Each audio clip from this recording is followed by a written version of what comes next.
second consecutive Stanley Cup is the goal of the Edmonton Oilers, and they have been perfect thus far in quest of that prize. The Oilers are simply dazzling when they have things going, as was the case with their fifth goal on Tuesday night. Coffee to Messier to Gretzky and back to Coffee. Tonight, the Oilers try to make it 3 in a row in this series. The tradition continues on Hockey Night in Canada.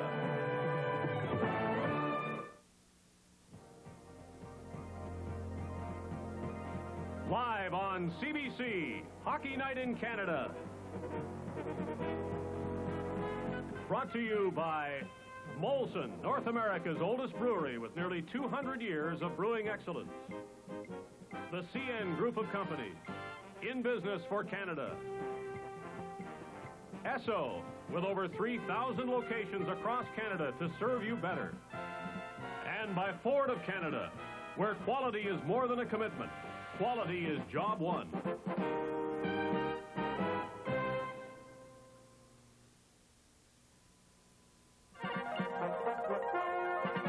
If 20 hockey players need help from a building, this is the one to pick. Welcome to Chicago Stadium.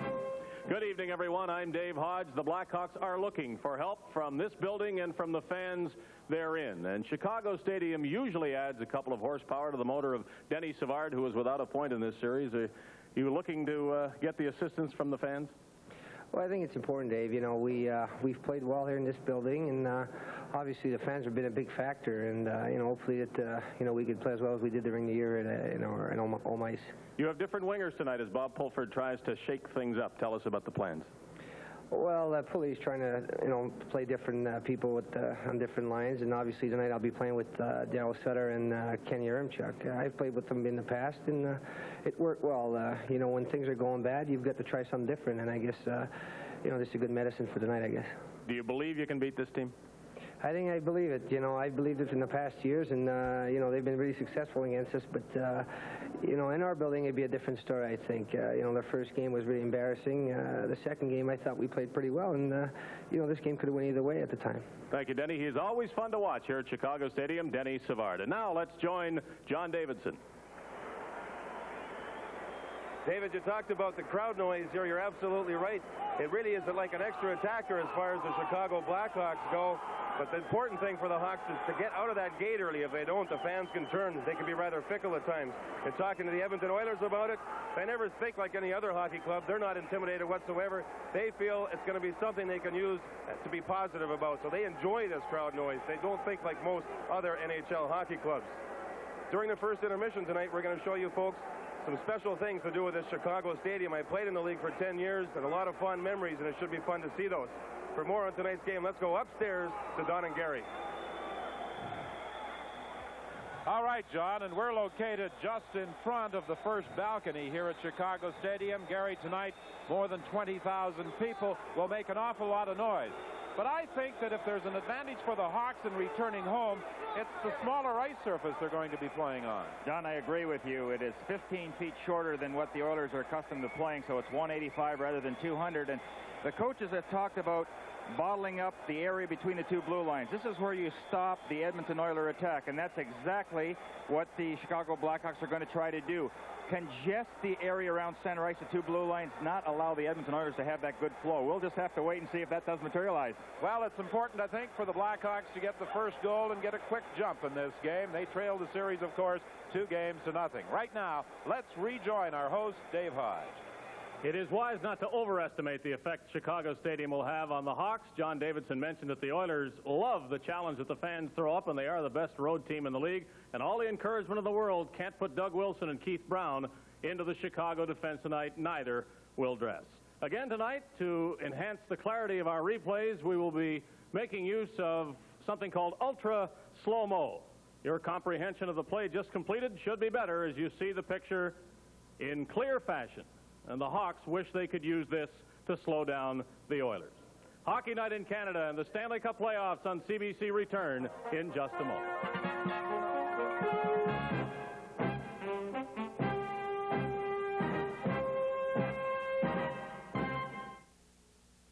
Smooth Molson Golden now comes in this nice green bottle with a handy twist cap. Well, that's all we wanted to say in this commercial, so now we present tap dancing.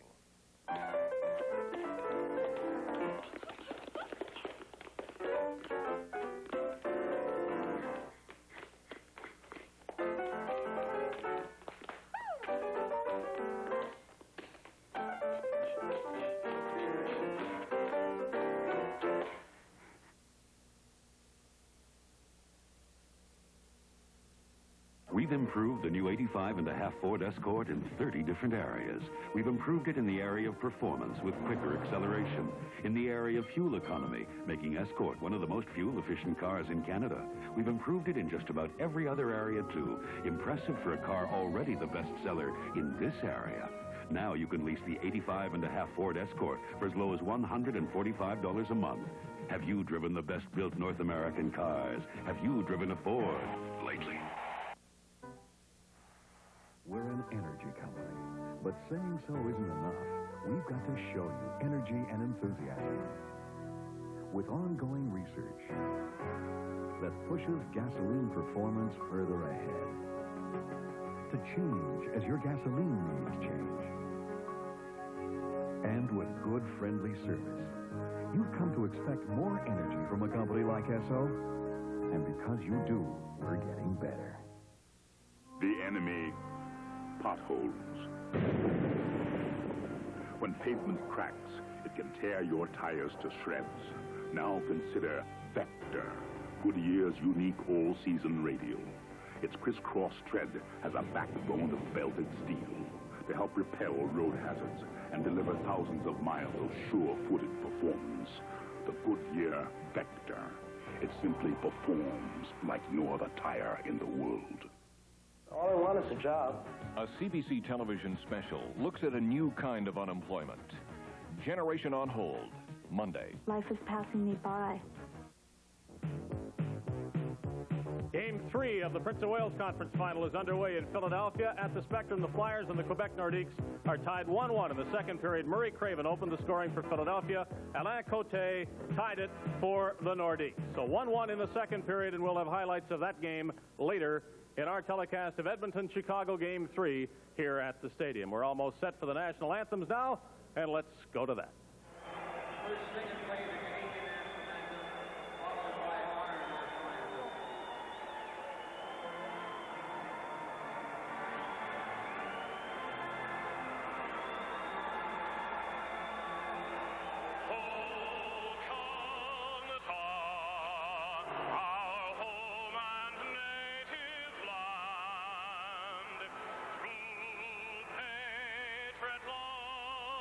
In all thy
Well, if the Blackhawks needed any crowd encouragement, it was certainly provided during the playing of the national anthem by over 20,000. Andy Van Hellemond, a Winnipeg native, is the referee, and the linesmen are Ray Scapanello and Gerard Gauthier.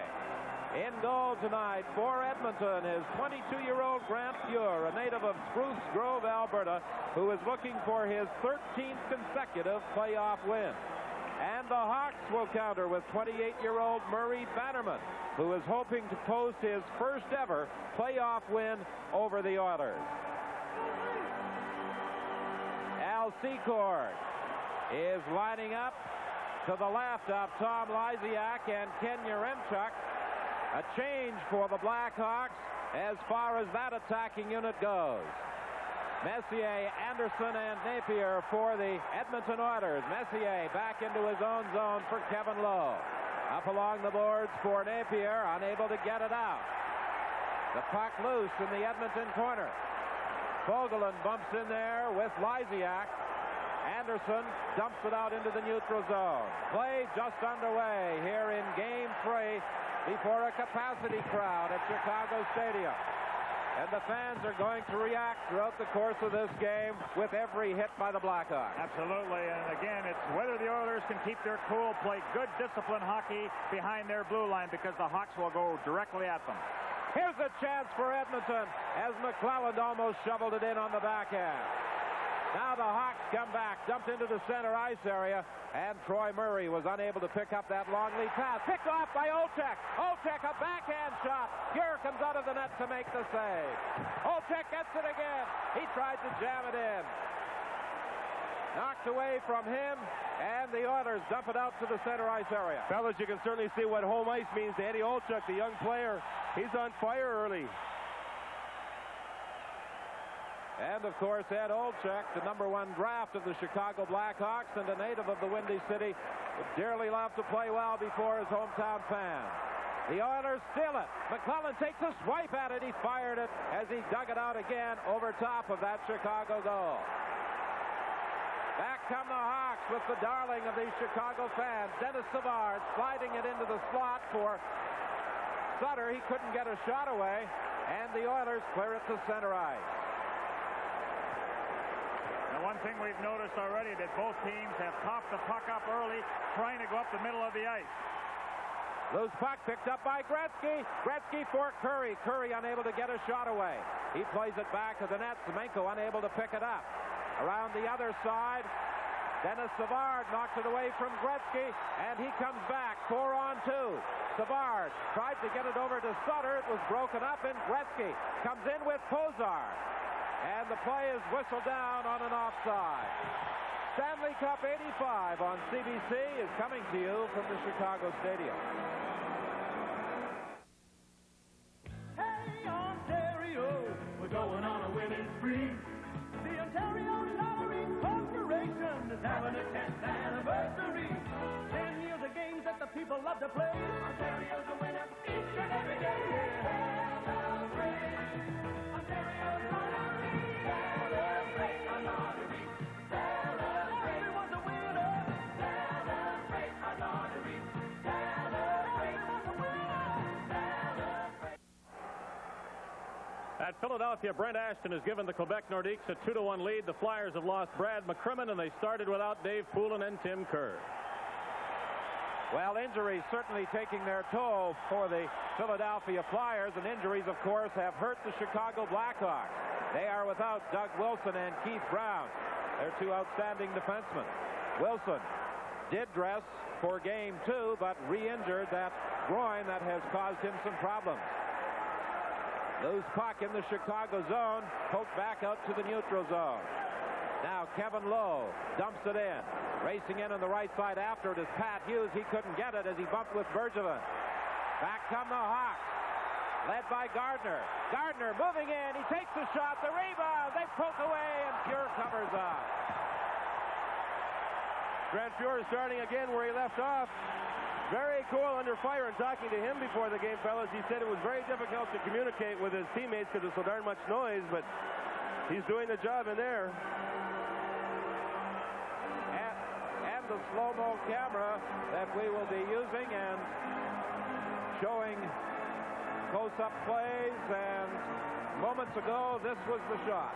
Now, what's very important here is that the Hawks are attacking. They're always going to the net, and especially the trailer, looking for that rebound. And you can see in that replay the clarity that you get in that type of shot from that ultra slow motion camera. And we're also utilizing one behind the Chicago bench, and also there will be another camera beside the Oregon player behind the Chicago net. Played up around the boards for Hughes. Hughes goes rink wide with it. Fed into the slot, and Murray Bannerman makes the save as he knocked it away from Krushelnyski. Back into his own zone goes Kevin Lowe. We played just over 3 minutes here in the first period. It's still scoreless at Chicago Stadium. The Oilers leading the series 2-0. DuPont shoots it in. Paul Coffey takes the check from Olczyk, goes out the other way, passes to Huddy for Curry. He was trying to hit Coffey, breaking out of his own zone, too far for him, and it's an icing call against Edmonton. General Manager and Coach Glenn Sather mentioned that he is really looking forward to playing here in Chicago Stadium because this, along with the Boston Gardens, are his favorite buildings to play in. You know, the enthusiasm, the emotion, the crowd noise. If you can't get pumped up here, you can't get pumped up anywhere. So his club is ready. The one thing, the negative thing about the crowd noise is you can't warn a teammate if somebody's going to intercept the pass or if somebody's right on top of them or one of the teammates is going to take a hit. But other than that, the excitement is certainly here. It's electricity in the air here. It's amazing. I'm surprised at times that the players on the ice can hear the whistles. As a matter of fact, I wouldn't be surprised on occasion they will have some difficulty hearing the whistle. And for a goaltender in that situation, Don, you have to be very aware. It might look like an offside, but be careful and see if they're going to shoot the puck because you never know. You can't really tell because you can't really hear that whistle. I would think it would be difficult for a goaltender as well, shouting instructions to his teammates. Impossible, and the only thing good about that is you can save energy by not being so talkative. Almost stolen away by Fraser. He does get it again. He goes cross ice. Bergevin a shot. It just went wide. Now it's Coffey dumping it ahead to Jari Kurri. He managed to stay onside at the red line, shooting it in. Semenko overskated it. Gretzky has it. Gretzky gets it to Kurri. Back to Gretzky. He tried to go cross ice. He was tied up, but it's kept in at the point by Huddy. Loose puck in that Chicago zone, fired over the glass and out of play. 15:30 is the time remaining here in Game 3 in this still scoreless contest at Chicago Stadium. Caring for my lawn takes time, good fertilizer, and Killex, Canada's leading lawn weed killer. Killex from Green Cross controls over 50 lawn weeds, and weed and feed with Killex. Combines Killex with a long-lasting lightweight fertilizer to give me a lush weed-free lawn. It lets me do 2 jobs in one go. That's important because one wouldn't want to go around twice, would one? Weed and feed with Killex and liquid Killex from Green Cross. Darn place gets bigger every year. Play just underway. Lysiak gets it ahead to Ben Wilson. He scored a goal the other night after the Blackhawks had pulled goaltender Murray Bannerman in the third period of that 7-3 loss. But Mark Messier brings it back. Messier tried to drop it back to the point. It was picked off by Secord. Secord, long lead pass for Patterson.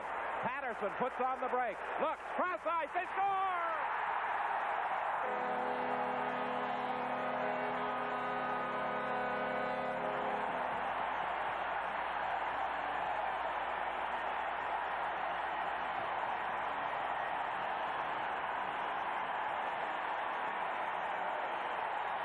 Well, the Edmonton Oilers get guilty of not picking up the trailer. Watch them blend into the middle of the ice.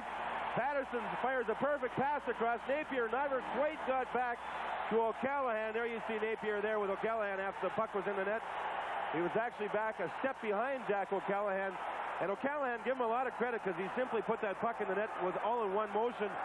A super play by the Hawks. Well, John, for the first time, the Blackhawks score the first goal, and the crowd responds, and you wonder what that is going to do for their hockey club. Now it's very important that they keep putting that pressure against the Edmonton Oilers, continue to get those good scoring chances. Again, we'll watch the ultra slow motion here. The pass across. Fuhr tries to get across standing up, but as I said, O'Callahan got the puck and in one motion put it past Fuhr. That's about the only way you're going to beat Grant Fuhr the way he's been in this playoffs. Patterson and Secor drawing assists on the goal at 5:01. Jack O'Callahan, a native of Charleston, Massachusetts, who was with the U.S. Olympic team in 1980, getting that first goal, the first time that the Blackhawks have had a lead in this series. Loose puck in that Edmonton zone. Back to the point now. Bob Murray shoots it in. 14:17 is the time left in period one. Now back come the Oilers. Mark Messier, he winds up and he puts it into the crowd. You know, fellas, in the 57 playoff games played so far this season, going into tonight, the team that has scored the first goal has won 39 of those games. That's roughly 68%, so that's a good sign for the Hawks. Bob Pulford was quite happy with their performance in the second game in Edmonton. They went over game films. They thought that Sutter was their best forward as far as goal-scoring chances went. He had 9 of them during that outing. And he said, we went and looked at films again. We looked at nothing but the positive side. We're ready. Dumped down the ice from the face-off by Dennis Savard. Racing back after it is Huddy against Savard. Savard bumps him. Sutter has the puck. He gets it in front. They score!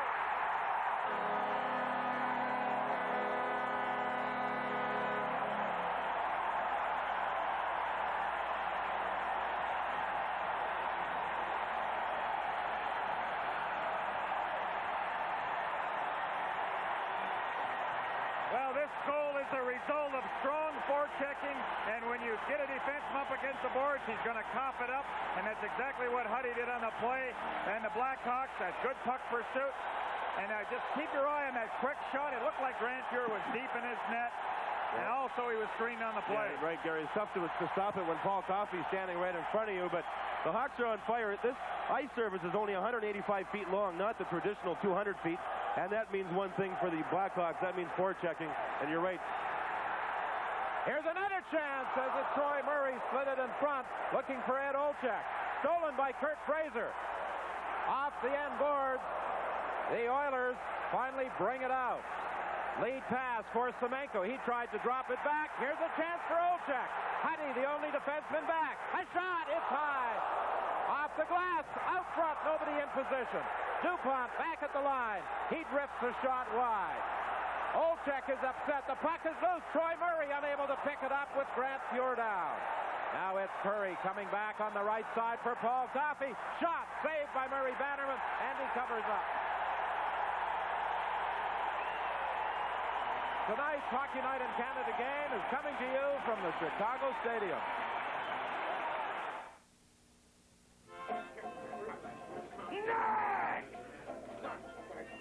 Mr. Mark. How are you? Meet Benno, the dog and dog. Benno, what's the one thing Molson Golden ain't? Rough. Rough. You hear that? He said rough. Molson Golden. It sure ain't rough. Rough. You hear? The dog said rough. I didn't say it. The dog, he said rough. Ah! Molson Golden. It sure ain't rough. Maybe you should have said smooth. Next time. Those goals by Chicago just a minute and 1 second apart. O'Callahan at 5:01 and then Larmer at 6:02. Sutter and Savard drawing assists on Steve Larmer's 6th goal of the playoffs. Pass intercepted. A long shot knocked down in front.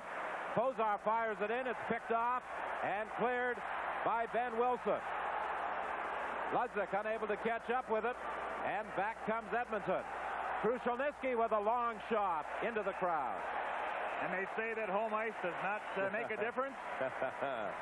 Murray Bannerman had quite a welt on his forehead after that last outing when he got the slap shot, I believe it was from Glenn Anderson during that third period. Today during practice, he used a cage instead of the fiberglass mask that he has on now, and he said he really was quite dizzy for a while, but he decided he's going to stay in the game. He was actually playing very well at the time, and he did play well for the Hawks. They certainly expect it out of him again tonight. And John, up to this point, Bannerman has only had to face really one difficult shot by the Edmonton Oilers. It's been all Blackhawks because they've really put a concentrated attack, and they're going after the Oilers. And that really was their game plan in games 1 and 2. Ooh, Andy Van Helleman just got the slap shot. Appears to be all right. He was the backup referee in Game 2 in Edmonton. And look who was the first person over to see him, the good doctor, Randy Gregg. Well, it was Randy Gregg who fired that shot into the Chicago zone that unfortunately hit Andy Van Hellemond, but he appears to be all right, although that left arm, I'm sure, is a little numb right now. You know, you think about being a referee, you have to keep your eye on the puck on both teams at the same time. It's a very, very tough job. And that's why Andy Van Hellemond was the first to wear a helmet. He talked about it last year during the playoffs, and this year he was the first to wear the protective headgear, and with good reason. You know, Pulford has juggled his lines around, and that's why a coach will do that a lot throughout the course of the season. When it becomes so necessary in playoff time, guys are accustomed to playing with one another, and so far tonight it's worked for them. Well, Pulford having conversation with Ray Scampanello, he was wondering where the face-off should be. He feels it should not be in that Chicago zone because it was an official timeout. Back to the line for Randy Gregg. He dumps it in behind the net. Played up along the boards. Gregg pinching in. He forced the puck back in behind the Chicago goal. The Hawks having a little trouble now getting out. Finally, now they stop it at the line and dump it back into the corner. Bannerman way out of his net to play it around to the other side.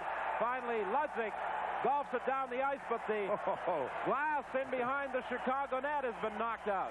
DuPont ran into Pat Hughes and knocked, I believe, 2 large pieces of the glass out from behind the boards. These boards give a lot and bend a lot.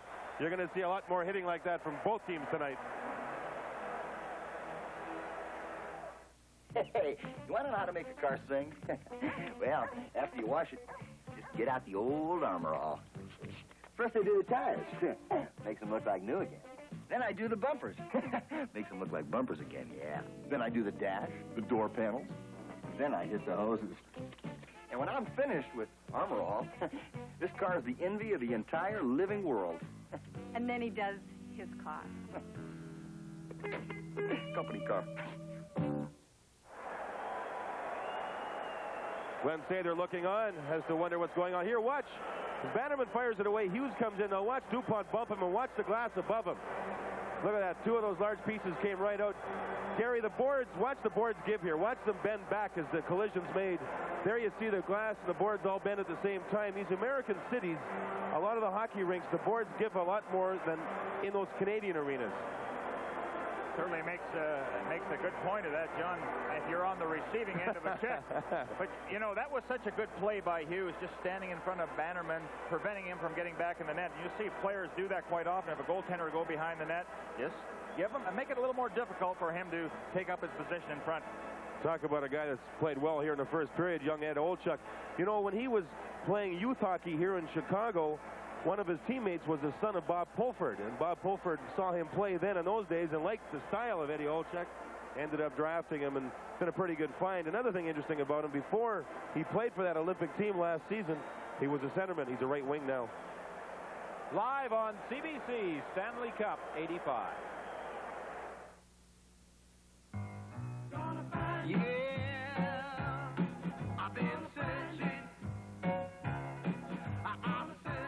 Searching for value?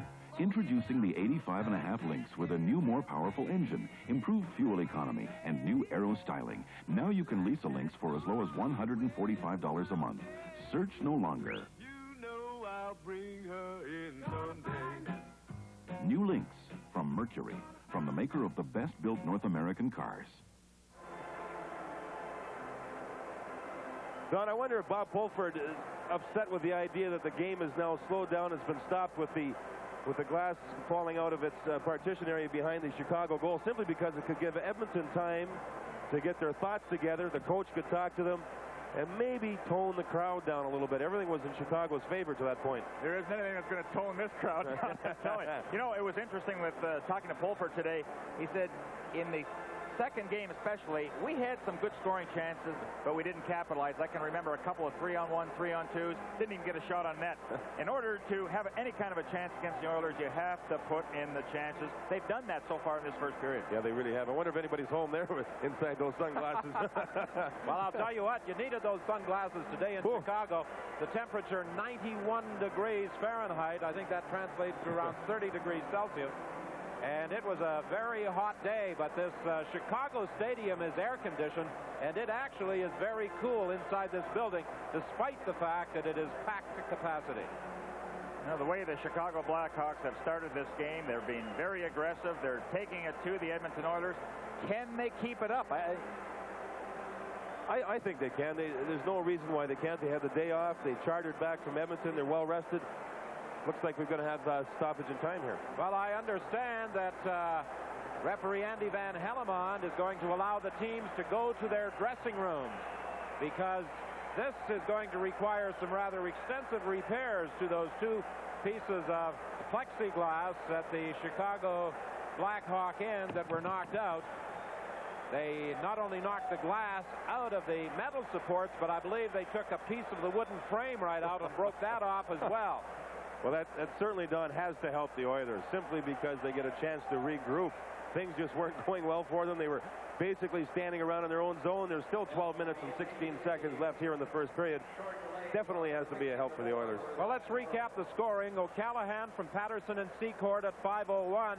And then Larmer from Sutter and Savard at 6:02. It's 2-0 Chicago. Talk about cheating on faceoffs. Look at how the bodies are turned. You're supposed to be square, aren't you? You got to cheat as much as possible, and Gardner gets control of this faceoff simply because he used his body to shield the Oiler away from it. Done pretty well. Who would you'd say cheated the most over the years on faceoffs? Esposito, Bobby Clark, maybe? Clark cheated a lot, but also he was very good. The anticipation, the strength in his arms. It takes a lot of good qualities to be a good faceoff man. 12:16 is the time remaining in this first period. Hockey night in Canada and the Stanley Cup playoffs. The tradition continues. What's smooth? And now comes in a tall green bottle with a twist cap. Golson Mola.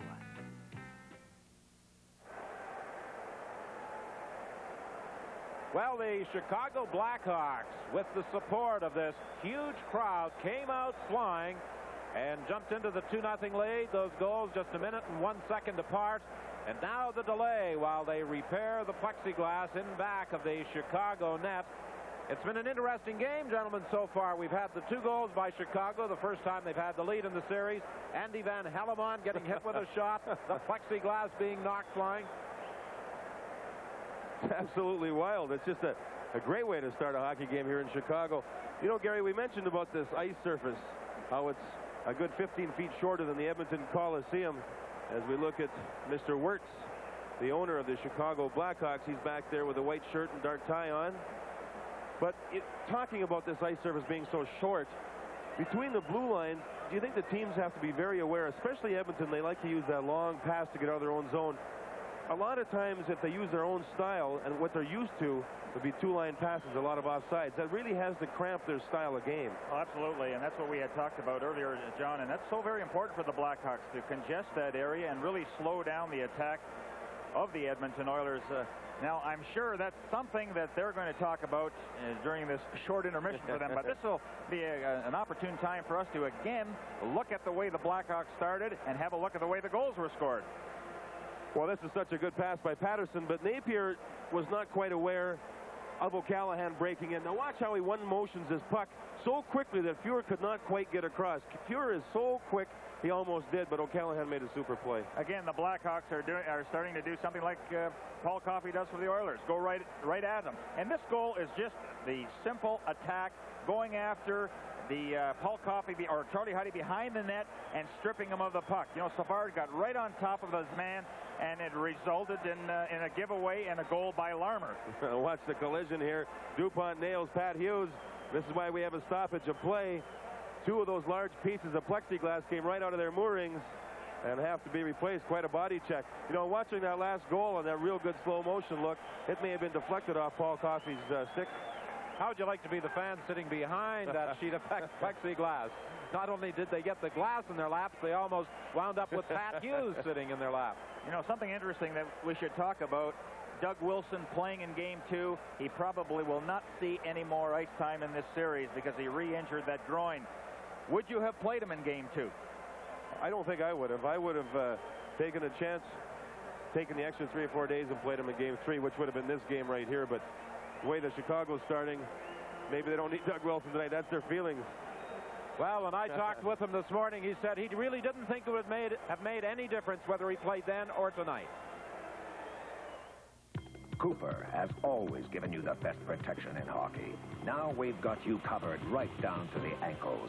Introducing new Cooper Ruse skates with our exclusive Cooper Comfort Wedge. It supports and locks your heel and ankle into place for a long-lasting, comfortable fit. Because better fit means better skating power and control with every stride. Ask for Cooper Ruse with the Cooper Comfort Wedge. The world plays hockey with Cooper. Well, it appears as though they have made the basic repairs to those two panels of glass behind that Chicago net. The officials are on the ice, and I think now they are just sending the call to the respective dressing rooms for the teams to return and get period one underway again with 12:16 still remaining, and the Blackhawks leading the Edmonton Oilers by a score of 2-0. And for more comments on what has transpired through the first 7 minutes and 44 seconds, John Davidson and Gary Dornhofer. First intermission I've ever been involved with at just that time of the first period, Gary. Gary, if you're Glenn Sather and you're in that dressing room right now with your players, what would you do to take advantage of this rest? Well, right now, the Chicago Blackhawks are taking it right to the Edmonton Oilers, and I think they have to change that around. It seems like the Oilers are just standing still. They're not moving. They're not playing their hockey game. So let's get something going. Somebody throw a good hit, make a long line rush, or carry that puck, make something happen. And it's surprising how that'll get everybody going. It appears like Chicago's going back to that old-time hockey style. Get over that center ice, throw it right in, and let's go get it. They're bumping and grinding. Well, sure. I think that the Edmonton Oilers would have been surprised if the Chicago didn't give it their absolute best in tonight's contest. And they're doing that, and all 20,000 plus are enjoying every minute of it. There you can see the stairs that the Edmonton Oilers, the visiting team, has to walk up, get into this, onto the ice surface. And the walk up, you sort of have that adrenaline flowing inside your body, not knowing what to expect with this loud crowd. We'll get into more of that in more detail during that first period intermission. The feature we did today on it was quite interesting. John, I think from a Chicago point of view, Bob Pulford is probably telling his troops, now look at guys, we've got the 2-0 lead. We can't sit back and try and protect that. Why did we get the 2-0 lead? We went right after the Edmonton Oilers. We have to continue that pressure, keep going after them, but not get carried away so we're vulnerable to those 3-on-1 breaks. Okay, one thing that I've seen really interesting that was not there in the two games in Edmonton was the matchups changed. Now, Messier, instead of being against Savard like he was in Game 1 and Game 2, is now against Tommy Lysiak. Is Glenn Sather going to be able to get around that? Well, he's going to move players around. There's no question about that. But that was a bad matchup for the Chicago Blackhawks.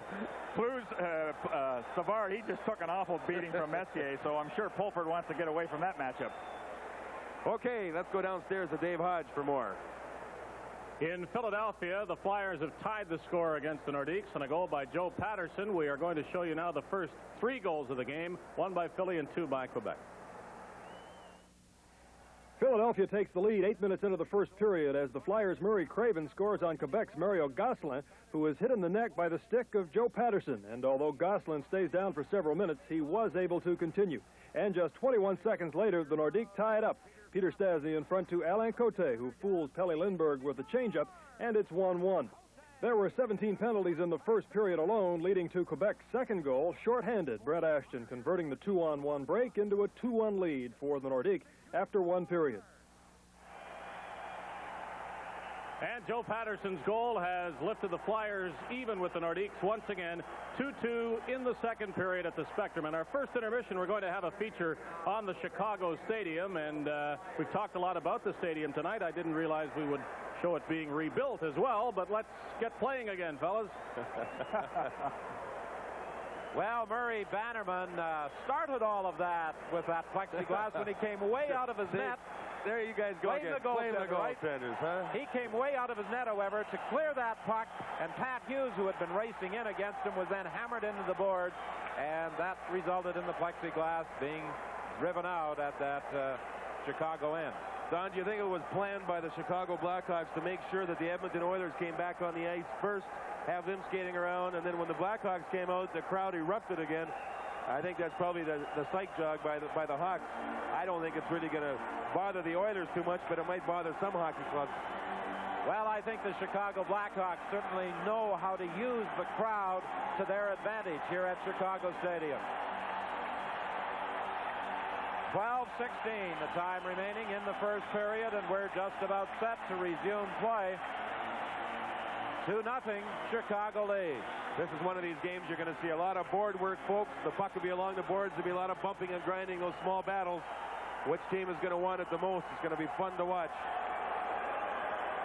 Again, Gardner gets the draw to Ben Wilson. He's chased back there by Pat Hughes. He plays it ahead to Gardner, to Ludzik. Dumped into the corner and played off the boards by Grant Fuhr with Ken Yaremchuk racing after it. There's a good example of when you have time, you can make a good play coming out of your own end. The Chicago Blackhawks, Ben Wilson had 2 or 3 seconds. He was able to make a good pass, and the result, it's in the Edmonton end of the ice. That's something that they didn't have a lot of success with in Edmonton. Kenny Yaremchuk, number 15 there. He's got 3 points in the 2 previous games. He's been perhaps the best forward for the Blackhawks as far as the points go, but his speed is important, and they dumped the puck into his corner that last time. They know he's got the speed. They want him to be the first man to that puck. Yaremchuk, a native of Edmonton, played his junior hockey with the Portland Winterhawks. He's got it out front for Gardner. He was spun around and couldn't get a shot away. Now it's Randy Gregg getting it ahead for Krushelnyski. Krushelnyski tried to drop it off. It's picked off by Yaremchuk. And the Hawks go to the attack again. Yaremchuk into the slot, nobody there, and it's brought out by Mark Messier. Rink-wide pass. Krushelnyski to Hughes, and a great save by Bannerman way out of his net. Murray Bannerman's best save of the hockey game to keep it scoreless. 2-0, Chicago leading. Prior to that big save by Bannerman, both teams have used that drop pass. Semenko's used it. A couple of other players have used it, and it has not worked. You've got to go forward with the puck as much as possible. Bannerman was aggressive in game 2, and it cost him. Here he's aggressive, and it works. He jumps right on Hughes before Hughes can get control of the puck and get around him. That is called aggressive goaltending. He's playing just like the rest of the hockey club is. John, defensively, the Blackhawks did not play that very well. They crossed their defensemen when the Oilers switched. All you do is stay in your position and pick up the man that comes over to your side. Back to the point to Fogelin. He shoots it to the corner, and it's picked up in the corner by Patterson. Now, across the line. Lysiak tried to drop it off. Intercepted by Messier. He's taken out of the play by DuPont. The puck goes loose behind the Chicago net. Along the boards for Secord. Secord runs into Kevin Lowe, and it's cleared by Chicago with 11 minutes remaining in the first period. Defenseman DuPont's playing without a stick. He tried to get one from the bench, couldn't get across the ice. Behind his own net, Bob Murray. Murray for Patterson. Patterson unable to clear it, but the Oilers inadvertently bring it out across the line, and as Messier brings it back, he's upset with a whistle on the offside. Glenn Sather had talked about how the Oilers can play any game you want. They can play a skating game. They can play a hitting game. I'm a little surprised that the Oilers haven't thrown some good checks, too. Oh, they'll be led by that man, Mark Messier. Just went over to the bench. Actually, here you can see where it's offside. He gets bumped. Nobody heard the whistle, and Secord followed up with the check. Messier, in my opinion, in game 2 was the dominant player on the ice, even though I don't believe he was picked for a star. But he's going to be a force in this game because you need size. That time, Secord got the best of him because Messier tried to sidestep Secord with a puck. But those 2 players could be the difference in a game like this. You have to be very, very physical. Al Secord, the Sudbury, Ontario native, traded by Boston to Chicago back in 1980, and he had problems last year with that injury after coming off of his most successful year the season before. Troy Murray with a drive, glove save by Grant Fuhr, and it's whistled down. Well, this time Murray took advantage of the Oilers backing in. It was basically a 3-on-2, and Grant Fuhr had to be at his best with that quick catching hand. Watch his right hand go up and just bat the puck away. He doesn't get control of it, but he got the arm up quick enough to get a piece of it. The Oilers backed in, and Murray just took advantage of it, had time to take the big slap shot. John, there's an example of what you're talking about, that nobody heard the whistle. It was an offside play, but you have to complete the play. And the goaltender has to be ready for those situations because you're not really sure. This matchup here, too, is interesting. Kurt Fraser against Jari Kurri. Now, Curry's going to try and stay out of his way, but Fraser's a very mean, physical hockey player. He's going to try and nullify Kurri by being physical. Long lead pass off the stick of Jari Kurri, and going back is DuPont. DuPont playing it around on the boards, deflected into the center ice area by Olchek. Dumped back in by Paul Coffey. DuPont races in after it. He's having some problems there, takes the check from Semenko, but manages to get it out. Troy Murray across the line with Fraser, but again it's offside.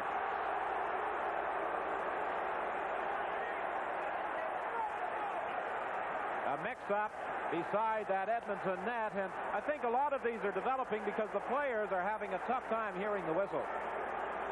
You know, Olchuk last year when he played for the U.S. Olympic team, he only played in 62 games. All of a sudden, first year in the National Hockey League, he's played in 92 games. And the scouting report on Olchuk was that he really slowed down the last 25 games. He has to be awfully tired.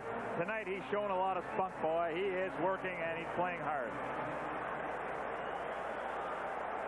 Bergevin tried to get it ahead for Larmer. He has the second Chicago goal tonight. Unable to do anything with it. It's cleared, brought out by McClellan. He couldn't carry on. Hunter tried to center it, and it's picked off by Bergevin. Bergevin leading a 3-on-2 attack. It bounces over the stick of Sutter, goes to the corner in the Edmonton zone. Willie Lindstrom clears it to center ice. Then Wilson, a rink-wide pass for Bergevin.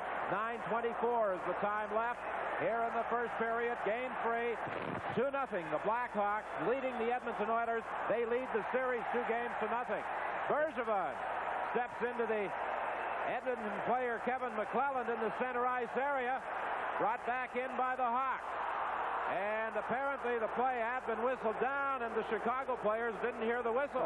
Again, you know, it was offside that time, but we just mentioned a moment ago about McClellan getting hit by Bergevin. A moment before that, McClellan nailed Bergevin. So this youngster, Bergevin, the defenseman, really coming back at these other players. That's what they want. Gary, when we played here years ago, this noise was just the same. How does it feel as a player out there when you can't hear the whistle? Well, John, you just have to keep going until you see a signal by the official. Because I remember one time with the Flyers, we saw the play was offside. We relaxed. The whistle didn't go. Chicago went in and scored. So you have to play at all times until you're absolutely sure that, yes, the play was offside and you go down. So it's a difficult situation for both teams. Well, I think on that last play, the Oilers heard the whistle, but Chicago didn't. They carried on. Yaremchuk gets it to center ice. Ludzik in across the line. Having difficulties along the boards with Krushelnyski. The puck goes loose, and Krushelnyski comes back. That was another thing during this hockey game. There's been lots of bumping and grinding. Good body check. Good check there. There's another one. Pozar stepped into the Chicago player. He's down. He's hurt. Appears to be Gardner. You can see the pain on his face. Pozar nailed him. I was just going to mention that all his body checks, there hadn't been any penalties called. It's been very clean. But Gardner didn't quite see Pozar coming at him. Watch the collision. Watch the left knee of Gardner. Boom, there you can see it give away. And he's in a lot of pain. Now it's center ice. Here's another angle of it. Watch the collision. The arms were down, but DuPont just went up to center ice and had a chat with some of the Edmonton players. They just broke them up. In fact, they were going to have the chat with Pozar, the man that ran into Gardner. There you can see Van Hellemond having the chat with DuPont. Well, that takes care of any questions you might have whether the Oilers are going to also throw their weight around, because Semenko has thrown a few good checks, and that time by Pozar. But that's really lining somebody up, and Gardner really had no chance in the play. He couldn't get out of the way. Well, with their ranks already depleted with the loss of Keith Brown and Doug Wilson, the Blackhawks can ill afford more injuries, particularly to a versatile individual such as Bill Gardner, a native of Toronto.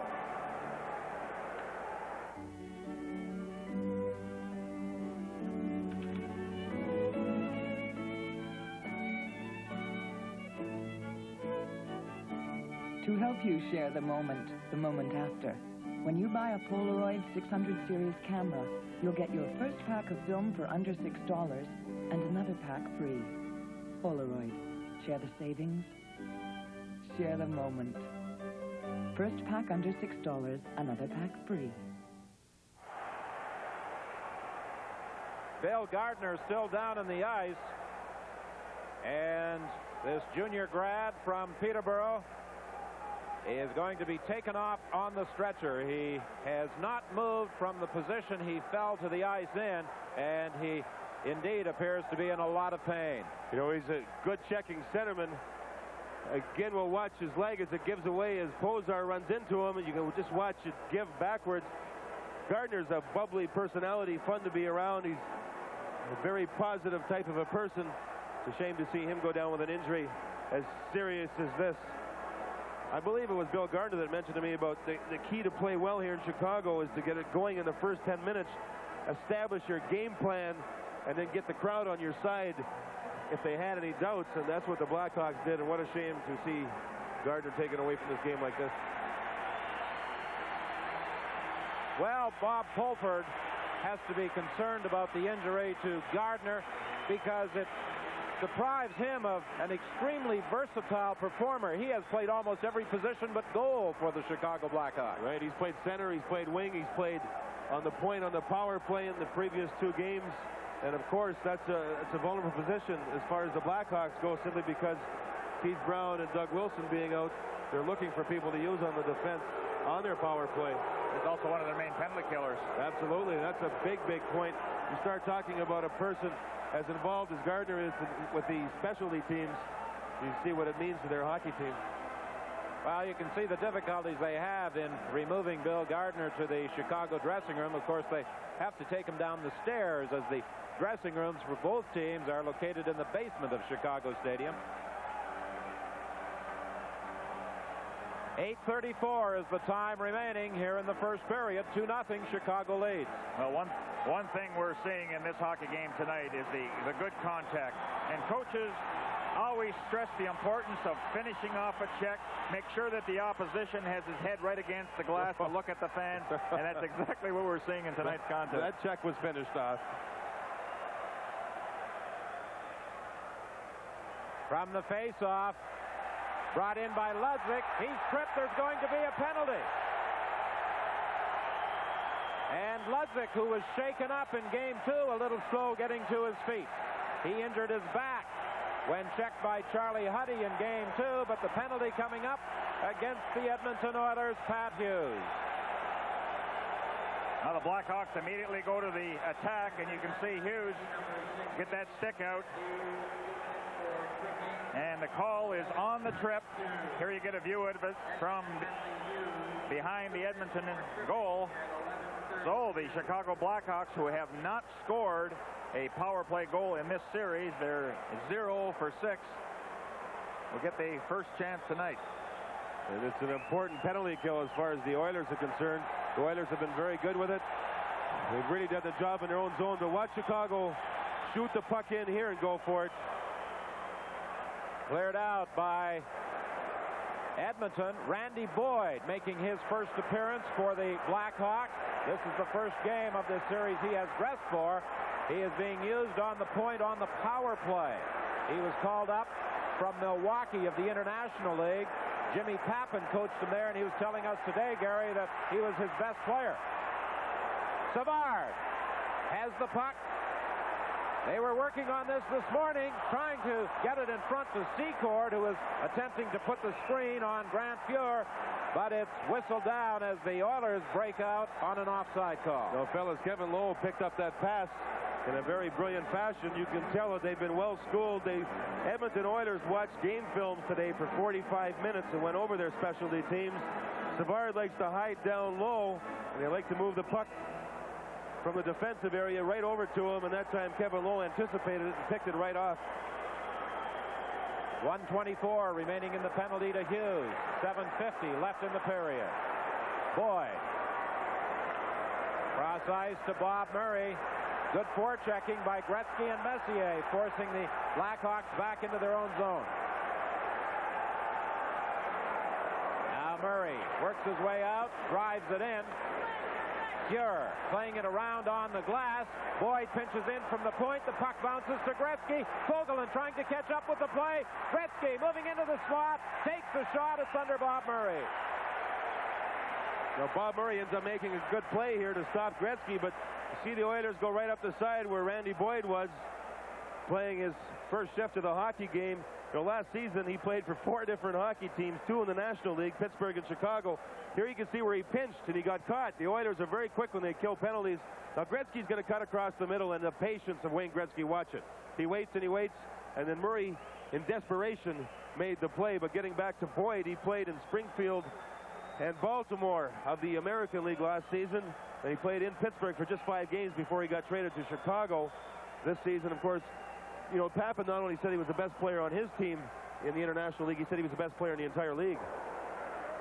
He has great offensive skills, but his defense is an area that he has to work on, and I'm sure if he plays more, the Oilers are going to exploit that area.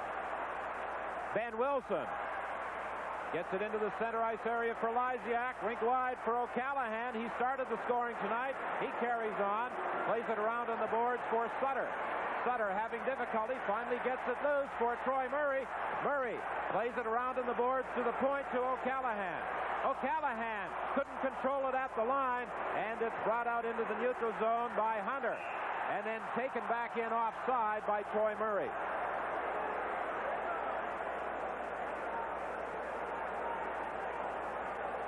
Well, Paul Coffey playing such a brilliant defense, not only defensively, but also offensively. Steve Ludzik had something interesting to say about Coffey. He said 2 years ago they played in a floor hockey tournament, and they played for the Markland Marauders.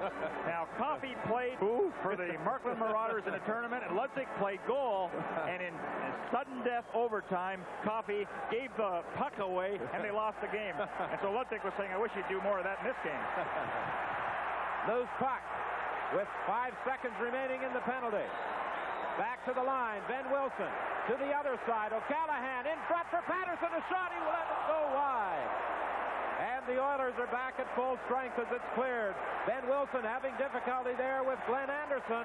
And finally it's dumped out. You're watching the front of the net on that last play. Secord was there with Charlie Huddy. Huddy didn't try and move him out. He just simply reached over and grabbed his hockey stick with his hand.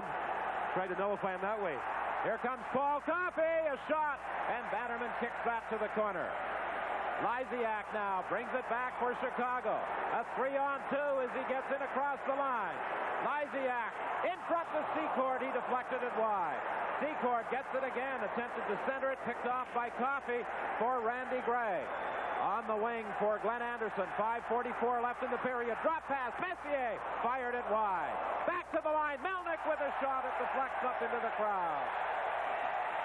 Well, Melnick had the winning goal in the last game, and he nearly had one in this game. That would have been 2 for 2, but you saw the Oilers start to drive for that net a lot more and caused some traffic problems in front of Murray Bannerman.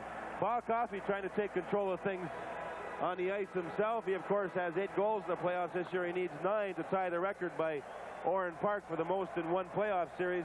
Watch him control the puck. He's such a graceful skater, a thinker. Watch him turn to both sides, evade body checks. That's not bad. Here, you watch the traffic in front. Actually, the puck just went wide, but Coffey was saying he had 8 goals in the playoffs last year. He just missed the record. He had 8 goals the year before that. He said it's about time he got it. Coffey, a leading candidate for the Conn Smythe Trophy as the playoffs outstanding performer.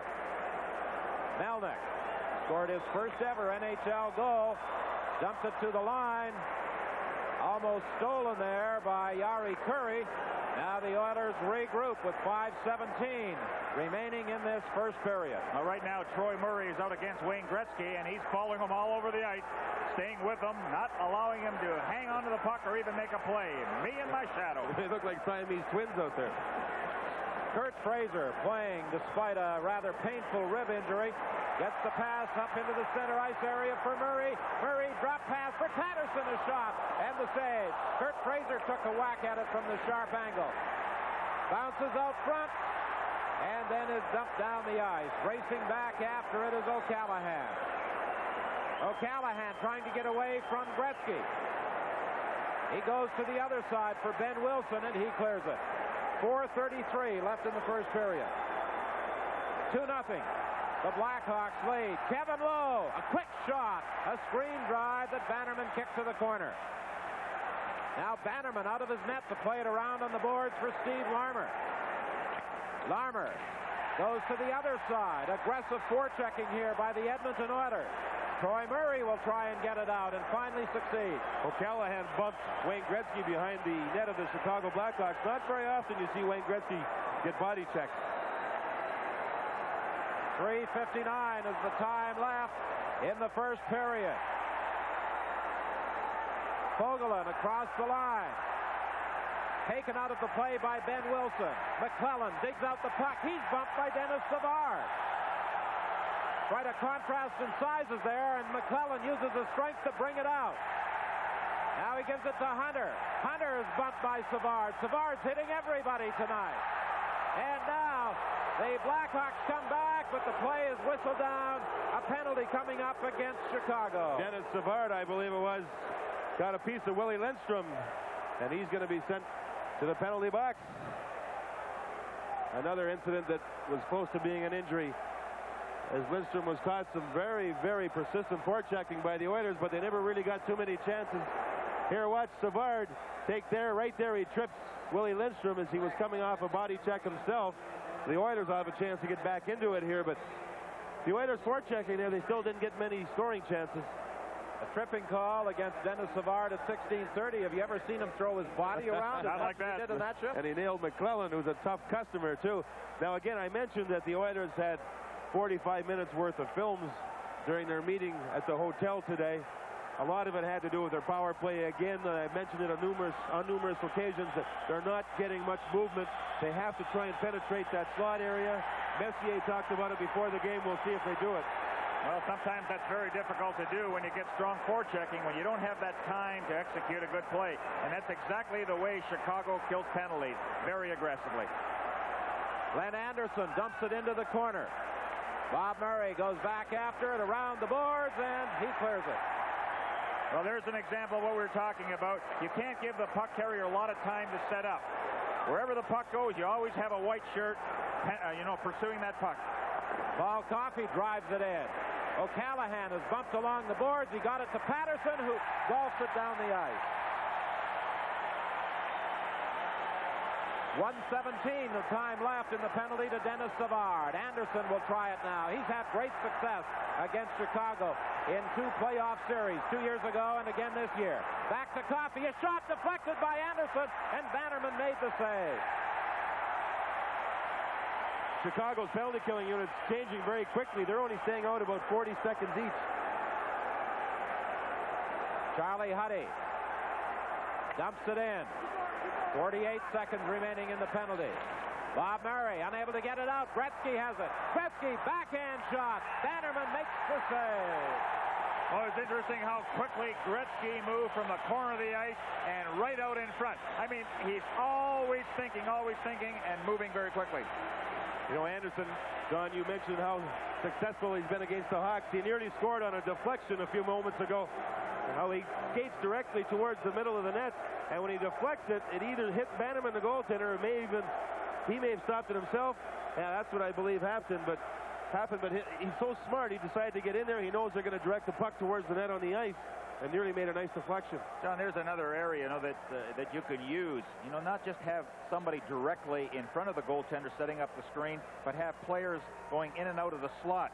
And as soon as you see your defenseman wind up, just head for the slot, have your stick right along the ice, and look for the deflection. Here you see Gretzky coming out of the corner. There's nobody around, so he does it himself, and he can shoot forehand or backhand, whichever side of the puck.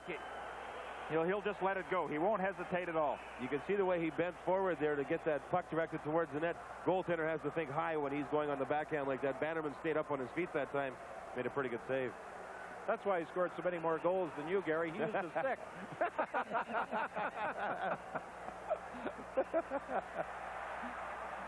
Back to the line for Charlie Huddy. Over to the other side for Coffey.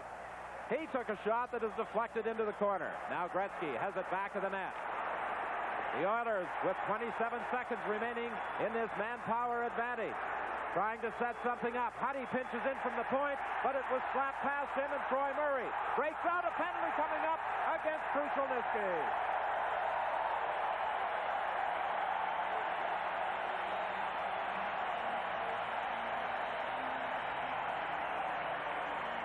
Well done. You've mentioned between you and Gary about the aggressiveness of Chicago's penalty killing. This creates another penalty for the Edmonton Oilers. There you see the hook on Troy Murray as they were trying to break out almost a 3-on-1. They would have had a good scoring opportunity. So Krushelnyski gets the hooking. JD, you really have to use a lot of discipline on a play like that, because the Oilers had defensemen back that would have been able to take care of that play. So why take a penalty between the two blue lines? Ilka Sinisalo has scored in Philadelphia for Philadelphia, and the Flyers lead the Quebec Nordiques by a score of 3-2, still in the second period.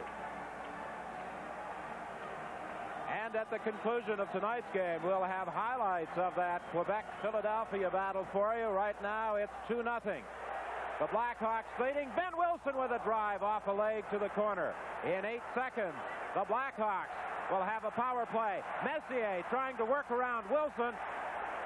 Looking for Gretzky, couldn't set him up. Here's Gregg, and he missed the wide open net. Randy Gregg had Vanderman out of position. He missed the wide open net. And now the Blackhawks have the manpower advantage. Here's a chance for Savard. Savard in front, deflected, and Grant Fuhr kicked that one out. Loose in the corner for Steve Larmer. Back to the point for O'Callaghan. He gives it to Larmer. We're into the final minute.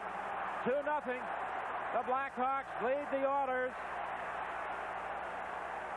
1:08 the time left in the penalty to Krushelnyski. Ahead to Gretzky. Gretzky at the line. Takes it back into the center ice area as the Oilers make some changes on their penalty killing unit. Kevin Lowe brings it in now. Kevin Lowe going to the backhand. Save, loose puck, and it's cleared by O'Callaghan. Kevin Lowe tied up there by Ben Wilson, but he was still able to cut to the net. Secord across the line, having difficulty controlling it. Savard has it. Then he lost control of it. He gets it again. Larmer with a shot deflected by Grant Fuhr. 17 seconds remaining in this first period. Some frantic action by the Blackhawks. However, they are indeed fortunate that they have held the Oilers off the scoreboard, because Randy Gregg missed a wide open net. And the Oilers will go to the dressing room with the lead. So with the score, Chicago 2, Edmonton 0. Stay tuned for our first intermission.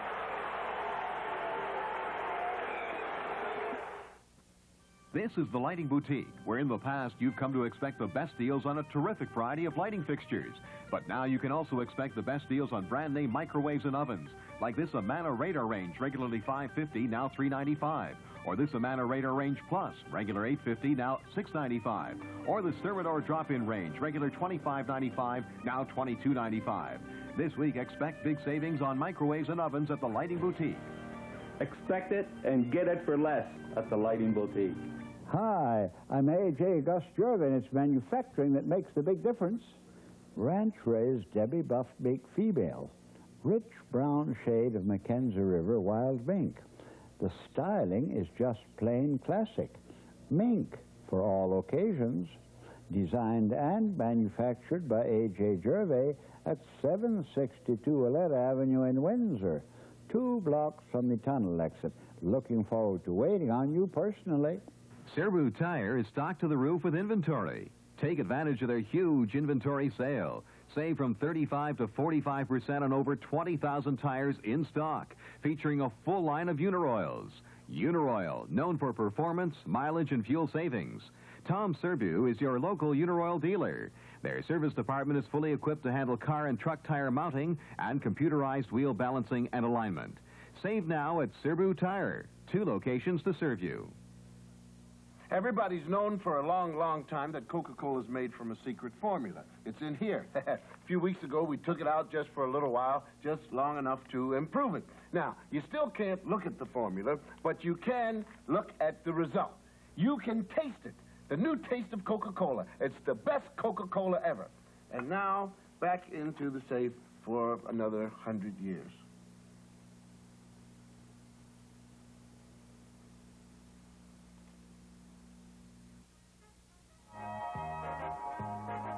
The Hawks took the lead for the first time in this series at 5:01 on Jack O'Callahan's goal, and then 61 seconds later they added to it. Steve Larmer's sixth playoff goal, Chicago 2, and the Oilers nothing. Since this is the first time in the series that the Oilers have been behind, we'll ask Kevin Lowe if that entails any sort of change of game plan. Not that you're unaccustomed to playing from behind or unable to wipe out a lead, but it simply has not happened against Chicago. Do you think you do anything differently? Well, actually, I don't think it's happened all playoffs for us, Dave, but we did anticipate the Hawks to come out strong, especially in their own building, and we're not going to change anything. We realize over the course of 60 minutes we can score a pile of goals. The main thing for us is not just to give up anymore. You're well aware of what happens during streaks, unbeaten streaks, and there are individual streaks that go on with this Edmonton team. The fact that you have not lost a playoff game, do you think it does anything for you positively or negatively? Well, it certainly helps us out positively. I mean, we have all the confidence in the world right now, especially after finishing the season with a little bit of a slump. It was real nice to get through the LA series. Everyone sort of questioned whether we'd be flying or not. Although we weren't, we played well defensively. That was very important for us. And I think once we got going, got in the Winnipeg series and the games kept rolling along, we have all the confidence in the world right now. But you don't see too much confidence. You don't see any of that, perhaps, leading to what happened in the first period? No, not whatsoever. I think we're mature enough. A lot of us have been around for 5 or 6 years. We've had a lot of playoff experience. And the fact that we lost to a team called the LA Kings about 3 or 4 years ago, we've learned a lot that series. We've learned a lot since then, and I don't think it's overconfidence by any means. I think we're just a little bit of flat, and we gave them a few goals, and we'll be ready for the second and third day. The Oilers have had some time off, too much according to you, but during your time off, you write a column for an Edmonton newspaper, and I wonder how you're enjoying it and what question you'd ask yourself if you found yourself in that position. Well, it's been great fun, I must admit. It gives me something to do away from the game, and I've been fortunate enough to have the Edmonton Sun allow me to do this sort of thing. I get a lot of ribbing here and there. The players tell me that I should ride in the front of the bus with the rest of the press, and they always watch out what they say around me, but it's just in fun, and I enjoy very much. What I'd ask myself right now, I'm not sure. I think I'd wait till the 60 minutes are over and then ask myself some questions. Okay. Thanks to Kevin Lowe of the Oilers, who are trailing 2-0 here at the Chicago Stadium. We'll examine it more closely, the building that is, when we return. Hockey Night in Canada and the Stanley Cup playoffs on CBC return in a moment.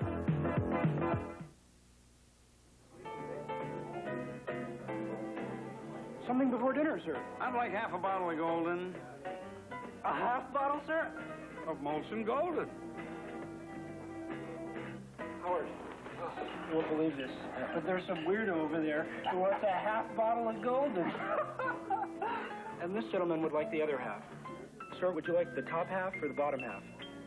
You're smooth, son. Smooth as golden.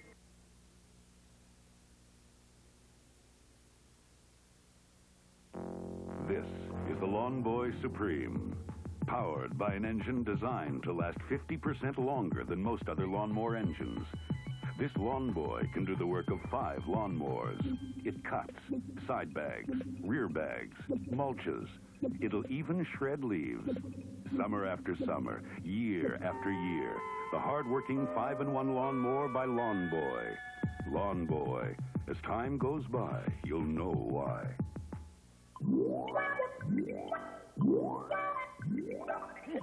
Hey there, laddie. Now there's an easier way. With press and place caulk from 3M. Just unroll, press in place, and remove liner. Hey, that looks great. Aye, and no mess. And press and place caulk will last for 20 years. Our 3M will replace it free. Wanna buy a used caulking gun? Build a $5 rebate. Details found in specially marked packages of 3M press and place caulk. B.F. Goodrich TA Radios Update. Car and Driver magazine called the B.F. Goodrich CompTA the best performing radial money can buy. Trucks deliver remarkable traction and performance with radial all-terrain TAs. All cars handle better with the B.F. Goodrich Advantage all-season TA. No matter what you drive, there's a TA radial for you.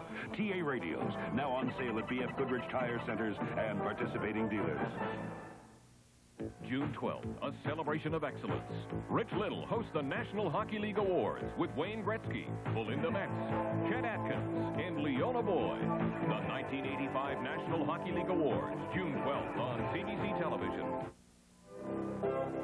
There are NHL buildings newer and larger and prettier than Chicago Stadium, but this is the #1 place for noise, and it's as interesting as it is exciting. And so we asked Gary Dornhofer and John Davidson to give us the nickel tour of the grand old lady, the Chicago Stadium. Hey, driver, turn right here. Well, the Oilers, they seem loose and ready to go. In Chicago, the crowd's going to be loud. That's really going to help the Blackhawks. I'll tell you what, driver, right at gate 2, you can pull over right here. That'll be fine. Good enough. Well, let's have a good one. Why not? Enjoy the game. We always enjoy the Chicago Stadium. People have been enjoying hockey at the Chicago Stadium for 56 years, where the first game was played in 1929. It has played host to rodeos, political conventions, circuses, tennis matches and boxing matches, and all kinds of ice events. And it was the site of the 1932 NFL championship game won by the Chicago Bears. And the stadium has displayed the great talents of Bobby Hull, who had over 1,100 points in 16 seasons in Chicago. Stan Mikita played here 22 years, ending his career in 1980. And today, the stadium is just as grand as ever. We're at the west end of the Chicago Stadium, about 20 feet above the ice surface, directly behind one of the goal nets, and this is where the media work in the press box. Gary, quite a dangerous place to actually have to work. Certainly is, John, and the one thing that the writers have to be very aware of are pucks deflected in this area.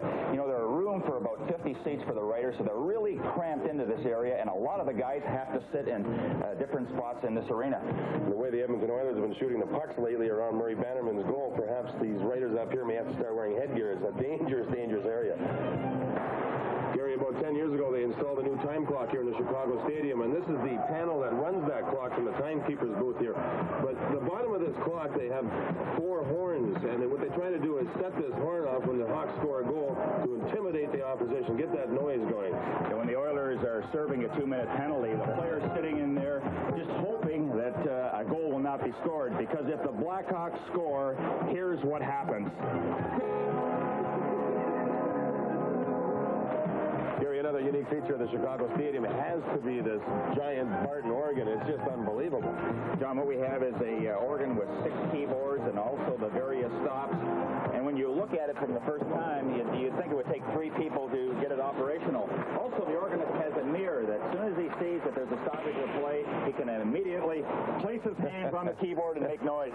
You know, I guess if they turn this thing up to full volume, it would be the same as having 25 brass bands all playing at the same time. In fact, they say, if it was at full volume, it would shatter every single piece of glass in the entire Chicago Stadium. That's loud. Yeah. From a player's point of view, you know, you have the horn, you have 20,000 people, and the organ making a lot of noise.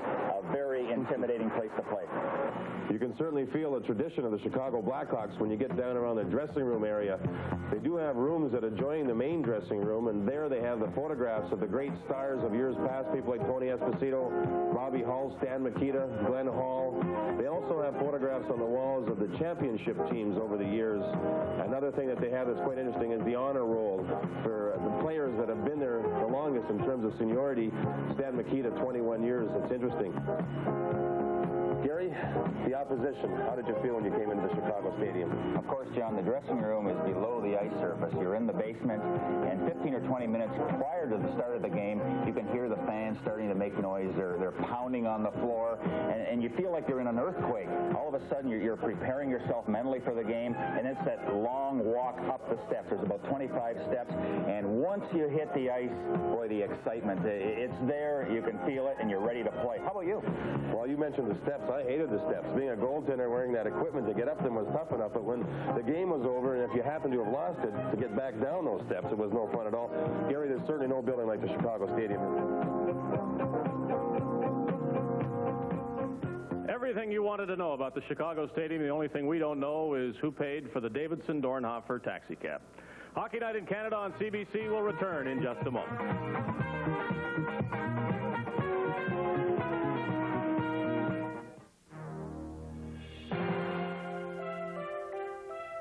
What do you get out of coming into Esso? You get the advantage of constant research to find a better gasoline. You get the advantage of quality products and services with clean, bright stations. Esso is keeping pace with your changing needs, so what you get out is what you've asked us to put in. Better performance. You really do make us better.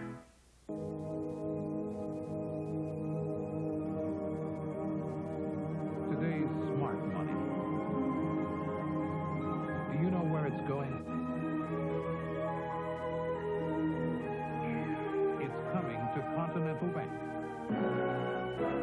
where we use advanced new business and personal banking systems to make sure your money is always in action. Continental Bank of Canada. Bankers in action. After their 2 losses in Edmonton, the Hawks talked over and over again about the importance of getting the first goal and playing from in front of the Edmonton Oilers, not because the Oilers can't come from behind or you can check them if you do have the lead, or that the Hawks are particularly that good at checking anybody, but they just needed a lead for their confidence against this mighty Oiler team, and now they have it. It'll be interesting to see what they do with it. In Philadelphia, late in the second period, the Flyers continue to hold on to a 1-goal lead over the Nordiques. It is 3-2. Philadelphia opened the scoring on Murray Craven's goal, and Cote and Ashton put Quebec in front, and Patterson and Sinisalo have replied for the Flyers. Interesting that Murray Craven and Joe Patterson are the 2 players the Flyers got from Detroit in the Darryl Sittler trade. Each has scored tonight, and Ilka Sinisalo's goal is the difference at this point. Second period coming up from the Chicago Stadium shortly. Live on CBC, this is Hockey Night in Canada and the Stanley Cup playoffs.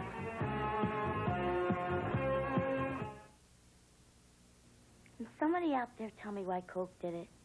Why they changed? First, they said they were the real thing. Then they said they were it. Then kablooey, they changed. So now, I'm going to try my first Pepsi. But I still want to know why Coke changed.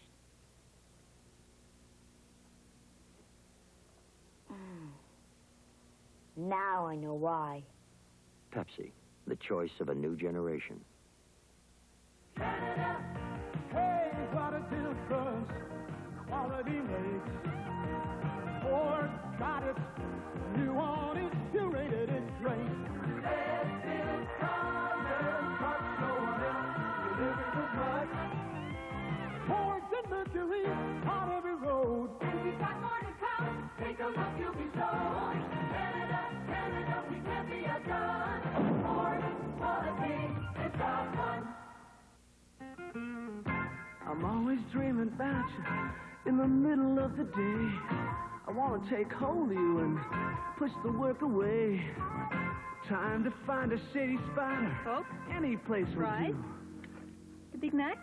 Big Mac. Yeah. There's no one quite like you. Thought so.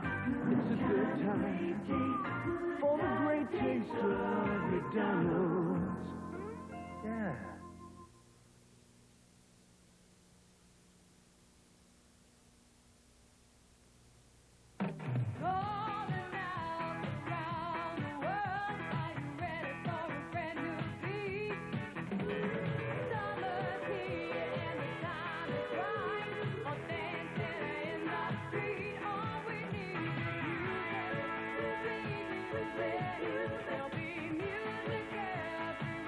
Molson Canadian. Taste that'll stop you cold. All I want is a job. A CBC television special looks at a new kind of unemployment. Generation on Hold, Monday. Life is passing me by.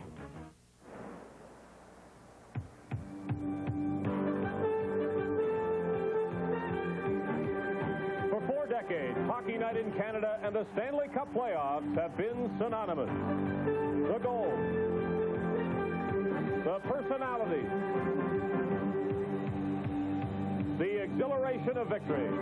And it's no different in 1985. Getting it off to Lysiak down the middle. The veteran coming in on goal. A drop pass. Sutter shoots. Scores! Daryl Sutter scores!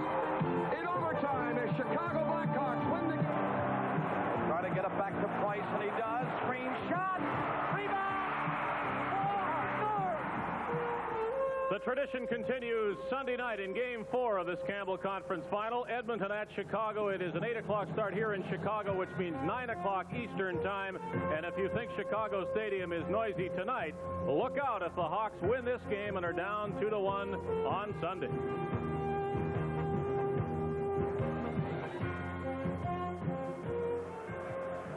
Well, the Edmonton Oilers are leaving their dressing room, walking up the steps. The second period will resume momentarily. And, John, the Chicago Blackhawks did exactly what they had to do. They forechecked, and they made things happen. But I thought near the end of the first period, Edmonton seemed to take over. They started going out the outside and getting some good chances on the net. I think what you said about going to the outside was right, and they started to use their team speed a lot more. Chicago played very aggressive the first half of the period. They made things happen in the Edmonton zone. The second half of that period, Edmonton had the puck a little more. Chicago weren't quite as organized in their own zone, Gary. John, Bannerman has always been a very aggressive goalie, but on one replay that we're going to see by Randy Gregg, his aggressiveness almost cost him. Well, it almost does. Now, this is a situation where Secord just stands there, lets Gregg move right in. He gets control of the puck. Now watch him move in, and Bannerman comes flying out. Now, you can almost see that the Edmonton Oilers are starting to talk about Murray Bannerman being so darn aggressive. Now, Randy Gregg's not a great goal scorer, and you can see how he made a real nice play but didn't capitalize on it. But watch for the Oilers to know that Bannerman's going to come out, and they're going to start going around him a lot more. All right, Don, your turn. Murray Bannerman has blanked the Edmonton Oilers for 20 minutes. He has yielded 7 goals per game in previous playoff performances against this Edmonton machine. Grant Fuhr in goal for the Edmonton Oilers has been outstanding throughout the playoffs. The Oilers tonight attempting to make it 10 consecutive wins in the 1985 Stanley Cup chase, which would equal the effort of the Boston Bruins in 1970. Now, John Muckler, assistant with the Edmonton Oilers, mentioned that in Game 2, for the first half of the game, the Blackhawks really stood up well at center ice, but because we put constant pressure on them and they looked tired in the second half of the game, they started sagging, backing in. That's something that we really have to look for. Here's Troy Murray as the Oilers start shorthanded in front. Deflection, what a save by Grant Fuhr. He took that puck on the deflection. What a brilliant save by Grant Fuhr. And Edmonton is now back at full strength. Troy Murray making an excellent play there. Well, Grant Fuhr, a save like that early in the period has to lift the spirits of the Edmonton Oilers. They may have been down 3 goals. Now it's Krushelnyski getting away from O'Callaghan. The puck goes to the corner. Coffey's there. Back of the net for Krushelnyski into the slot. Intercepted by Chicago. And bringing it back is Olczyk. Olczyk into the slot. Save. Big rebound.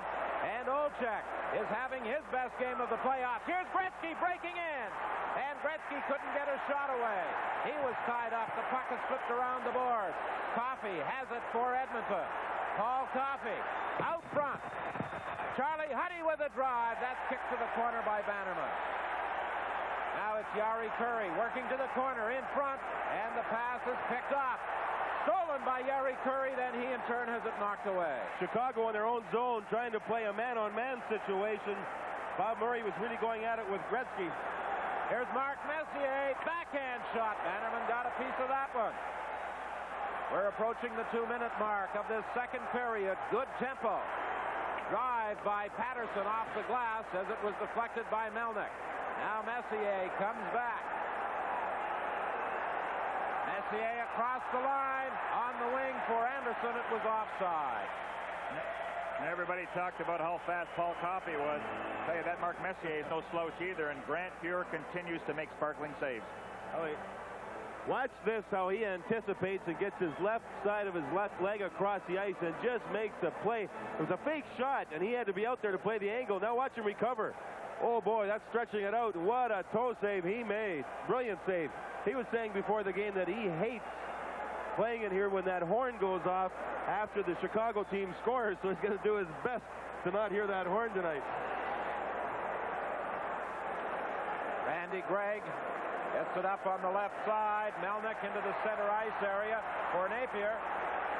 for Glenn Anderson. Screen drive. That just went wide. Gregg dumps it back at the net. Anderson for Messier.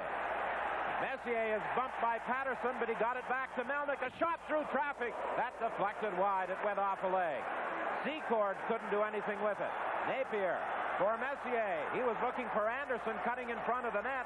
Anderson centers it way out of his net. The puck is loose. Bannerman is down.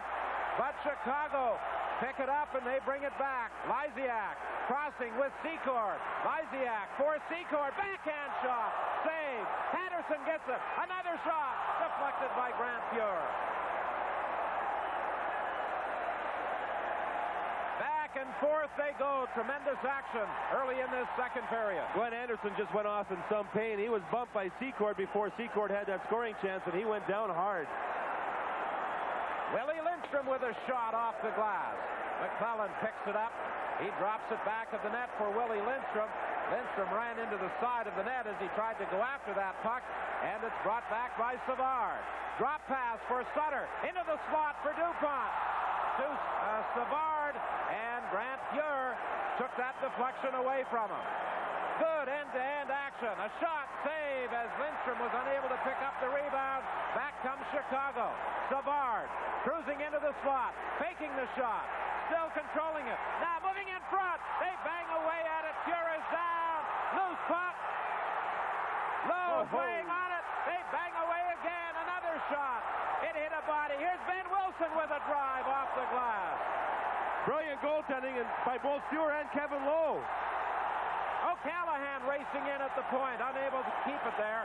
And back comes Willie Lindstrom with a shot, and Bannerman got a piece of it. The Oilers making a change now as Larmer brings it to center ice. Gentlemen, you'll have to agree this is what playoff hockey is all about. The intensity, the hitting, the skating. This is entertainment. Entertainment, Gary. Paul Coffey tried to get it back to the point. It bounced away from Huddy. Huddy is chased back into his own zone. He dumps it along the boards for Krushelnyski. He fires it in, intended for Pozar.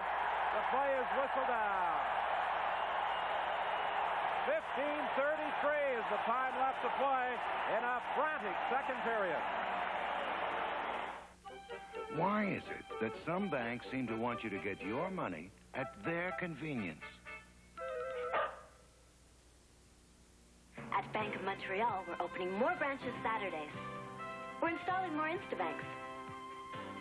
I see this branch is open for business before I am.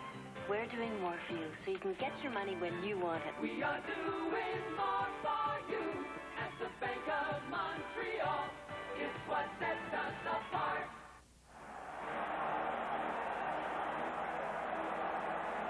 Well, Grant Fuhr has certainly kept the Oilers at 2-0 in this second period. Watch the scramble in the traffic. How a goaltender keeps his eye on that puck, you never know. Watch Kevin Lowe sprawl across. He's going to make a couple of saves here. It's going to come right over near the goal post, and look how he keeps that one out. That was a sure goal. Teamwork, that's what it's all about. Well, I said Grant Fuhr had done all the work. Kevin Lowe made a couple of pretty good saves. Murray along the boards. Olczyk lost it. Gary Curry came very close to having a break. Olczyk gets it back, shoots it in. Now it's played ahead to Paul Coffey. He has Semenko with him. Semenko went offside. That last rush where Semenko ended up offside was actually set up by Grant Fuhr with his good puck handling ability. He fired it around, and then the Oilers were able to come up the ice.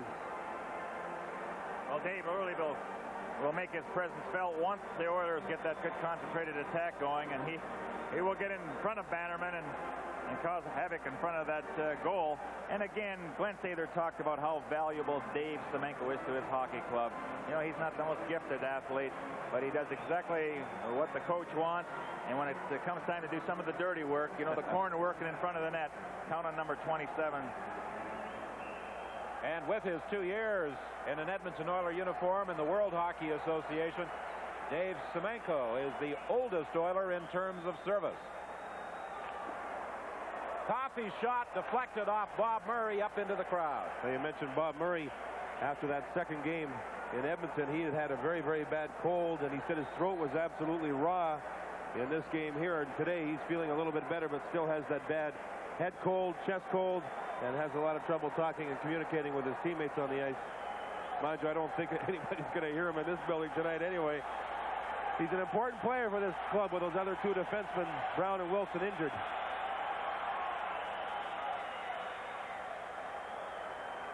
Paul Coffey attempting to dump it in, flipped it over the glass and out of play with 14:50 left in the period.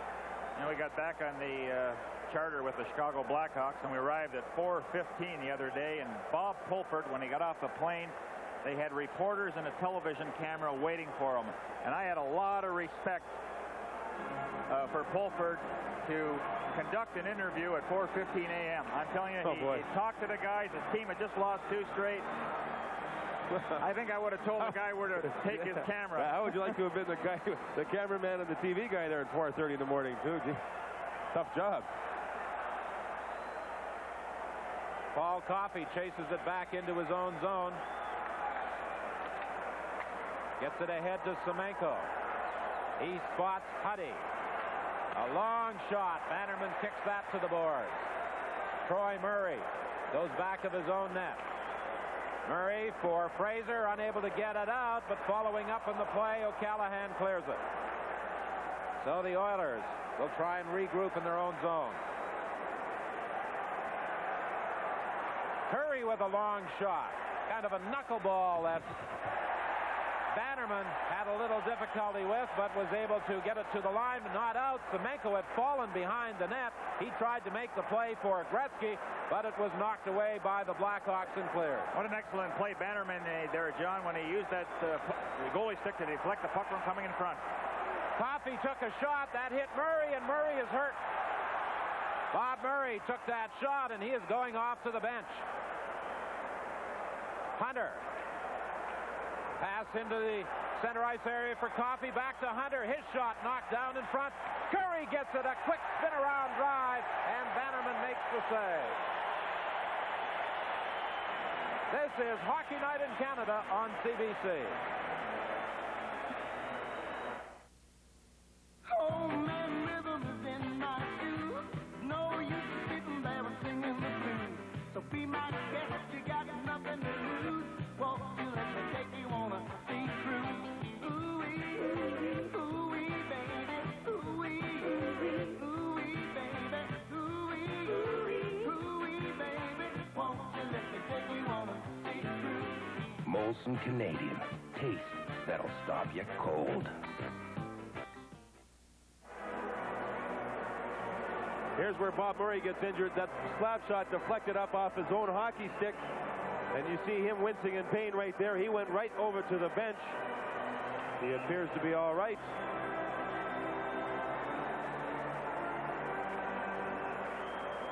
O'Callahan is chased back of the net by Hunter, decides to try and come out the other way and succeeds in getting it to Larmer. Lead pass to Savard. He faked the shot. Then, when the move was made by Fuhr, another drive. And Fuhr somehow comes up with it. What great athletic skill by Grant Fuhr. Well, it started with a pass from Larmer to Savard. And Savard fakes the slap shot. That freezes the goaltender. And as soon as he opens his legs, he hopes to slide the puck through. Watch him fake the shot first of all. Now he takes it wide. Look at the goaltender. He's expecting the shot there.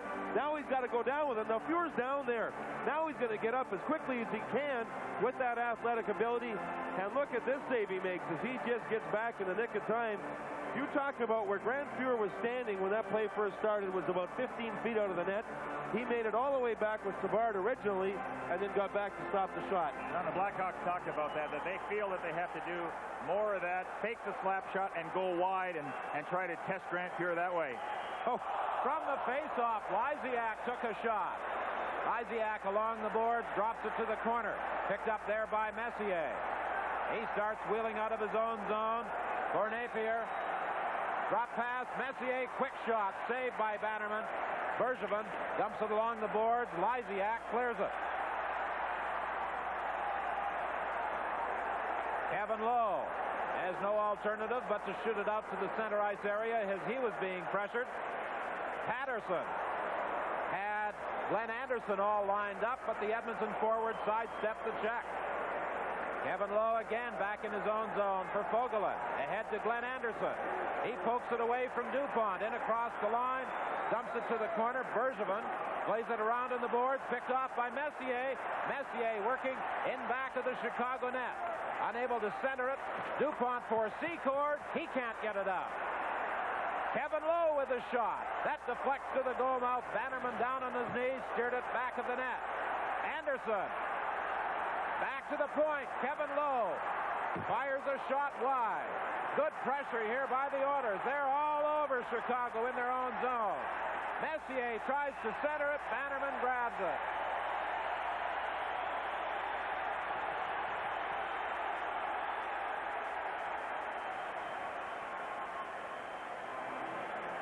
Well, nothing serious is going to develop there, and Hockey Night in Canada and the Stanley Cup playoffs, the tradition continues.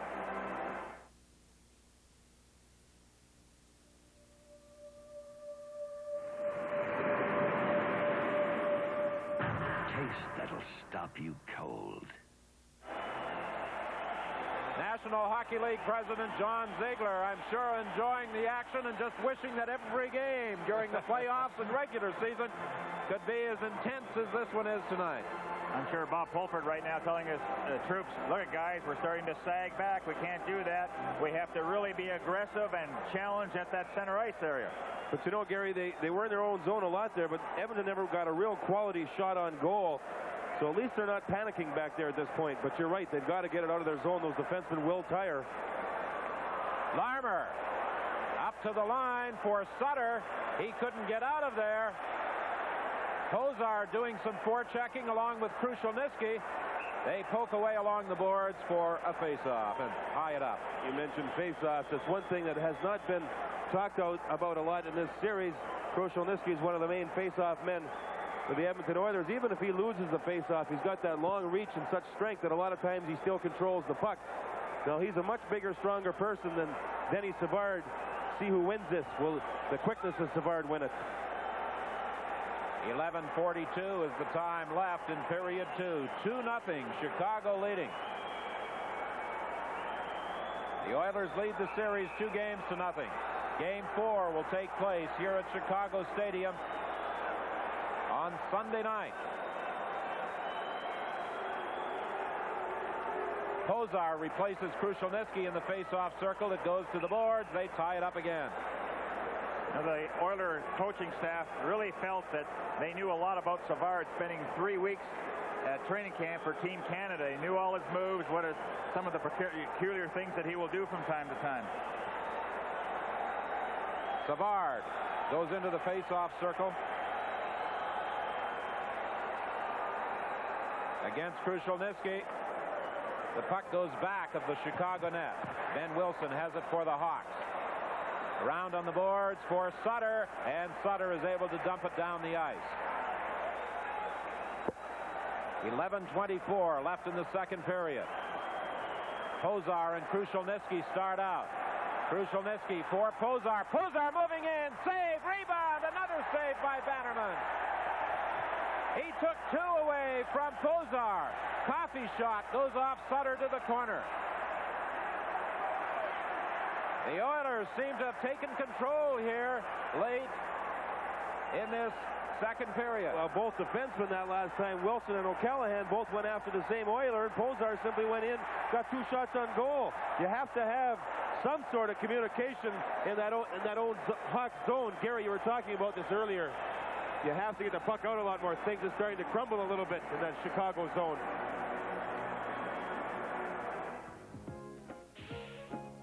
It happens every time. You just get your garden into top shape, and then along come the bugs and the weeds. Well, now there's an easy way to control pests and protect your garden. New CIL ready-to-use insect and weed killers.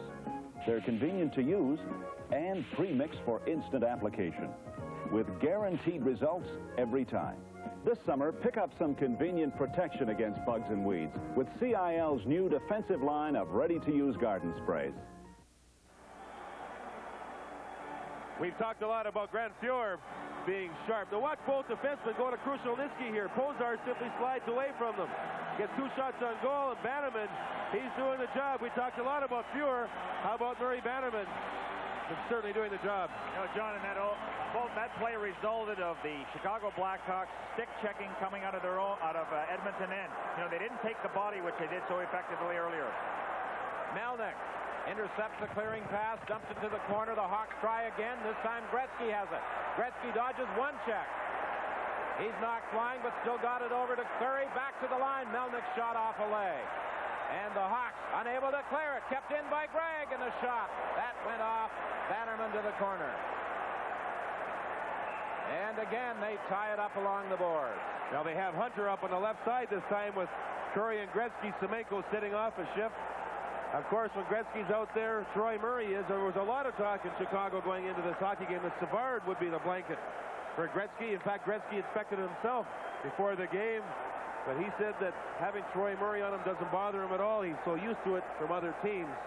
Well, I don't think you can take the offense away from Savard. I think you have to let Savard play his game and get involved and carry the puck instead of having to worry about Wayne Gretzky. So the big change has been Lysiak on Messier, not Savard. 10:16 remaining in the second period. Melnick with a shot from the point that was on target. Bannerman pokes it to the corner. Gretzky has it again. He gets it for Curry. He tried to go rink wide with it. It came to the line. Melnick brought it back in offside. This program is copyright and is strictly for the private use of our audience. Any reproduction, retransmission, distribution, or exhibition in whole or in part without the express written consent of the Canadian Broadcasting Corporation is strictly prohibited. 10:02 left in period 2. The Hawks clinging to a 2-0 lead. Here you talk about the Edmonton Oilers and their depth. Craig McTavish, who they signed from the Boston Bruins, is getting out of jail on May 13th after serving a year, and he's going to perhaps go to Europe and play over the summer, and he'll be at training camp. He's a good hockey player. He may help the Oilers next year. Loose puck picked up in the corner by Ludwig. He delayed his pass intended for Olczyk, but it was a little too far, and it's touched by Coffey. And the icing call produces the expected chorus of boos from the crowd in Chicago Stadium.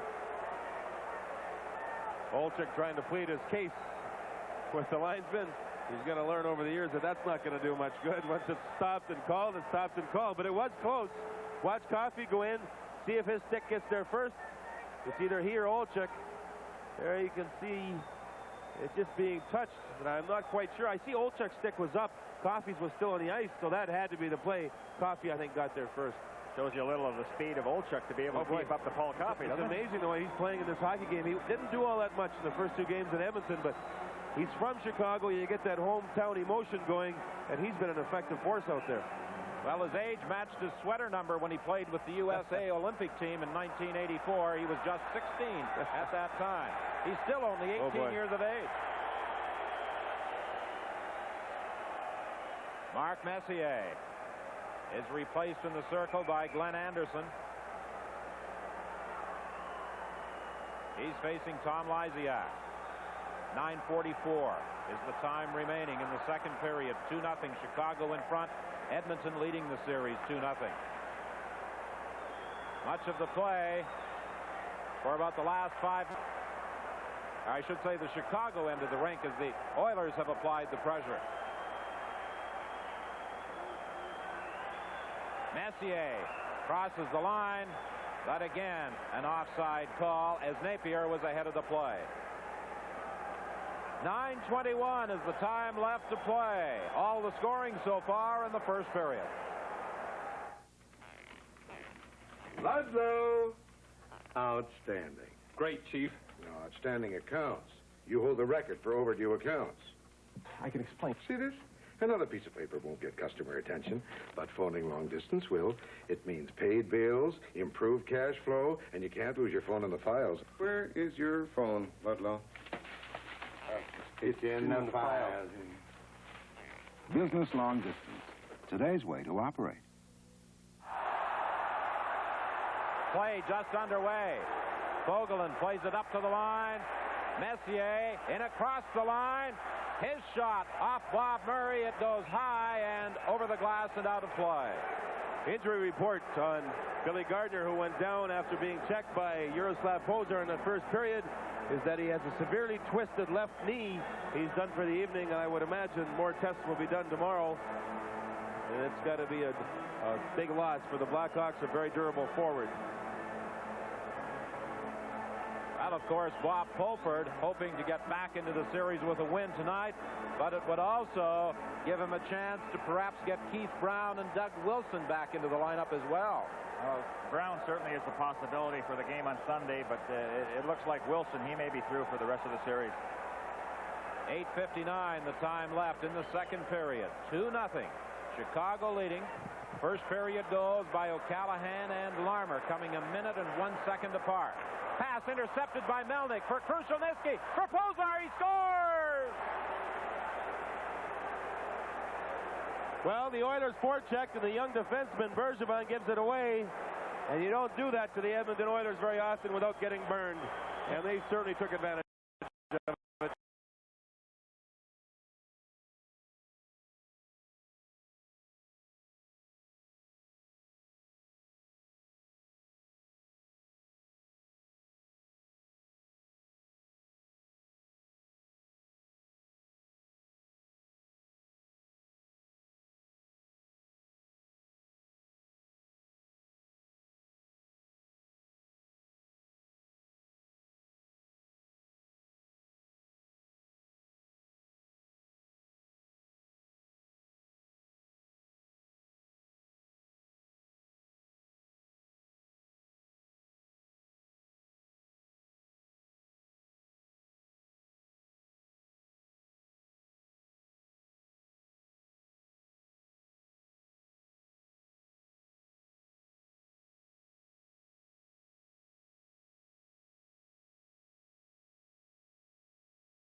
6:27 remaining in the second period.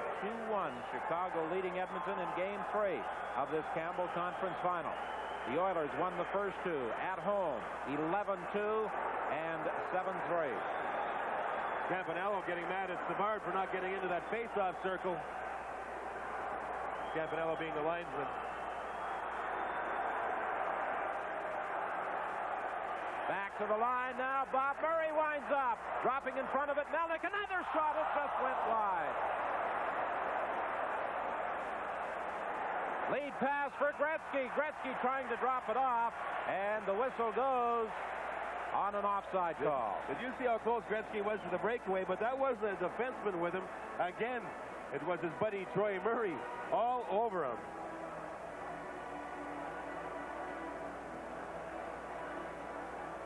Well, the importance of faceoffs, which the Blackhawks did get. Now watch the puck come right back to Murray again, and it's a harmless-looking shot. But when that puck changes direction, anything can happen, and it just goes by the right side of the post and Grant Fuhr. You know, Denny Savard, talking to him, and the scouting report on Savard is you have to take him every opportunity. Don't give him a chance to set up, and that's exactly what the Oilers have tried to do. A shot that is kicked to the corner by Bannerman. Savard, back of his own goal, along the board. Sutter kicks it loose. Troy Murray comes out with Savard. A shot!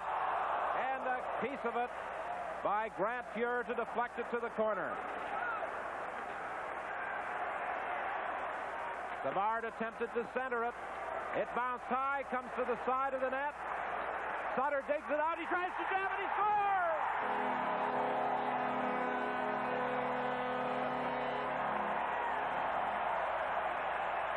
Gentlemen, that's been the best shift. In fact, the only really concentrated attack that the Blackhawks have had in this second period. And who comes through with some strong forechecking by number 27, their captain, Sutter. Gary, when this goal scored, Sutter actually stole a puck right away from the goaltender, Grant Fuhr. Now, Fuhr's stick gets caught here. Look how he can't get away. His stick is caught with Melnick in the net. He can't get across and get his leg against that goal post and secure his skate there. Sutter found the opening and simply slid it in, but Chicago, I was going to say, weren't getting many bounces around that Edmonton net. There they worked for one and made it count. With a little bit of luck, with Fuhr losing his stick, they took advantage of it. 5:35 remaining in the second as the Chicago Blackhawks regain their two-goal advantage. Here's Paul Coffey across the line. Over to the far side, a shot right on off Dave Hunter, and then it's cleared down the ice. We have to keep watching Murray Bannerman as he keeps kicking that puck right away from that goal crease area. Hockey Night in Canada returns in just a moment. Improved the new 85.5 Ford Escort in 30 different areas. We've improved it in the area of performance with quicker acceleration, in the area of fuel economy, making Escort one of the most fuel-efficient cars in Canada. We've improved it in just about every other area, too. Impressive for a car already the bestseller in this area. Now you can lease the 85.5 Ford Escort for as low as $145 a month. Have you driven the best-built North American cars? Have you driven a Ford lately?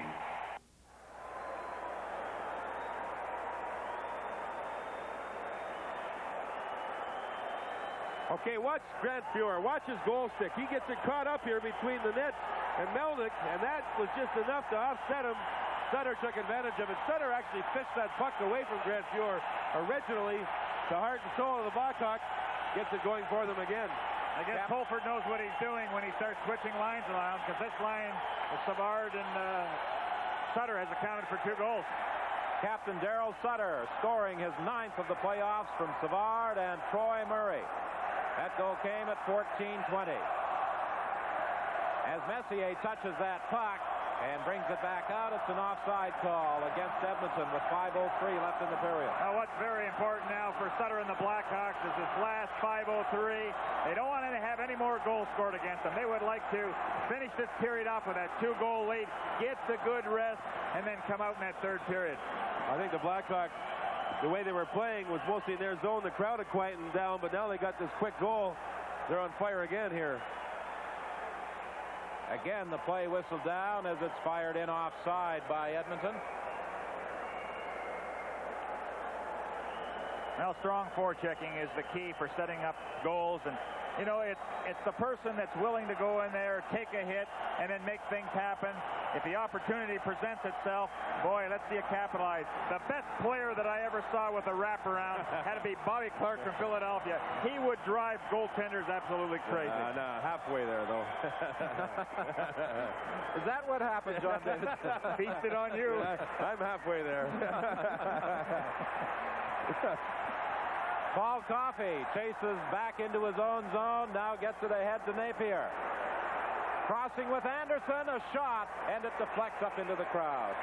The Edmonton Oilers have two right wingers that are left-handed shots, Lindstrom and Mark Napier. Napier, the blade of his stick has a curve where the curve is right towards the end of the blade, and that enables him to at least work a little bit on that stick with a backhand. He has to make a lot of backhand passes when you're a left-handed shot playing that right wing.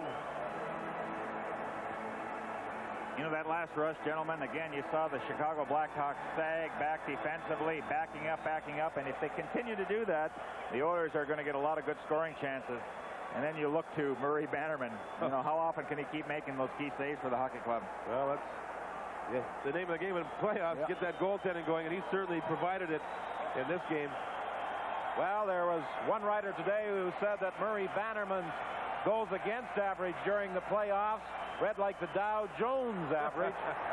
But Murray Bannerman has certainly been outstanding in this hockey game tonight. Grant Fuhr hasn't been bad at the other end either. Again, you see when the Oilers forecheck, the only play by a defenseman is to fire it around the boards, and time again, the Oiler defense will continue to pinch in, and that's when you pick up those stray pucks. Coffey clears it to center ice. Bob Murray dumps it back in with 4:05 remaining in the second. 3-1, the Blackhawks lead the Oilers. Coffey carries in across the line, lost it there. Ben Wilson tried to hit Lysiak, who was breaking out, but it was intercepted by Napier and shot in by Edmonton. Now a long lead pass intended for Patterson. He couldn't catch up with it. It's cleared to center ice. Secord takes an Edmonton player in against the boards. That's Pozar he checked, and he tied him up just in front of that Chicago bench, and Secord goes off. Now Pozar gets it, tried to slide it ahead to Krushelnyski, broken up by Ben Wilson. Sutter having difficulty, has it taken away by Krushelnyski. Krushelnyski gets around Ben Wilson. Krushelnyski out front, and nobody was in position, and it's taken to the boards by Savard. Savard shovels it back of the net for Ben Wilson. He wheels out for Chicago. The big defenseman to the line, drops it on the wing. Sutter, a weak shot that was knocked down by the Oilers and cleared. 2:50 remaining in period 2. 3-1 Chicago in front. Savard back to the line. DuPont with a shot, deflecting off a stick back of the goal. Yari Curry picks it up in the corner. Dumps it into the center ice area. Gretzky playing that me and my shadow game with Troy Murray. Murray had him tied up. 2:33 is the time left in period 2.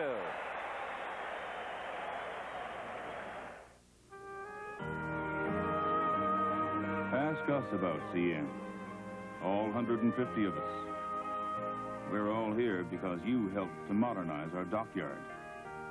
Built a machine to lift ships out of the water so we can work on them.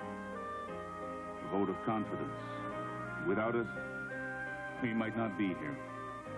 Ask us in Newfoundland, CN. We know who you're in business for. Play just underway. Yari Curry with a long drive. Bannerman, a big rebound, and it's dumped down the ice by Olchek. This will produce an icing call against Chicago. You know, on that last play, the whistle previous, Troy Murray in the center ice area wasn't worried about the puck at all. He simply tied up Gretzky along the boards. Well, especially the way this game is going right now. The one person that the Oilers have looked to for so many years is number 99. When they need a goal or to set up a goal, it's Wayne Gretzky. So I can understand Pulford saying, all right, Murray, you have one job tonight. It's just to follow 99 around. I don't even want him touching the puck. I want you to tell me what kind of deodorant and aftershave lotion we're going to wear. Let's watch now with these Oiler defensemen. They're down 2 goals, and whether or not they're going to try and break open, take some more chances, pinch a little more than usual. Watch Greg to move in from the point position, being that extra attacker. Murray against Gretzky with 2:11 left in the second period. Ben Wilson around the boards. Ludzik unable to clear it. A shot right on. Rebound. And in front of the net. The Oilers were unable to pounce on that loose puck. Kevin McClellan tried to get a stick on it, but couldn't. You know, the Blackhawks were very fortunate there. When the puck was shot around the boards, Ludzik just took a swing at it trying to get it out. Boy, you have to be very disciplined and hang on to that puck or make sure it's out. And, you know, by just swiping it, it was a giveaway. The Oilers almost scored on the play. You know, John, you talked about how you have to be tough along the boards, especially when the puck is shot around by the defenseman when the pressure's on. That's when a right winger and a left winger really earns his pay, because he's going to be hit from the defenseman, and he just has to control the puck or freeze it, if not, dump it out. I'm also a little surprised. I didn't know Murray Bannerman was as good with his goal stick as he's shown. That last scramble, he just took a stick and batted the puck out of harm's way. He's very effective with it. Interesting on that last face-off. Troy Murray lined up on the wing against Gretzky. He didn't even worry about where that puck went. He simply chased after Gretzky. Dumped back into the Edmonton zone. Melnick touches it for an icing call against Chicago. You mentioned Murray and his checking job. That last goal, he got the assist, and Gretzky was on the ice for it. So he's doing his job defensively as well as getting the odd assist. 1:37 is the time left in the second. 3-1. Blackhawks lead the Edmonton Oilers in this third game of the Campbell Conference Final.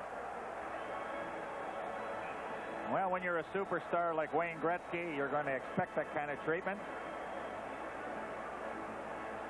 And Murray will just follow him all over the ice.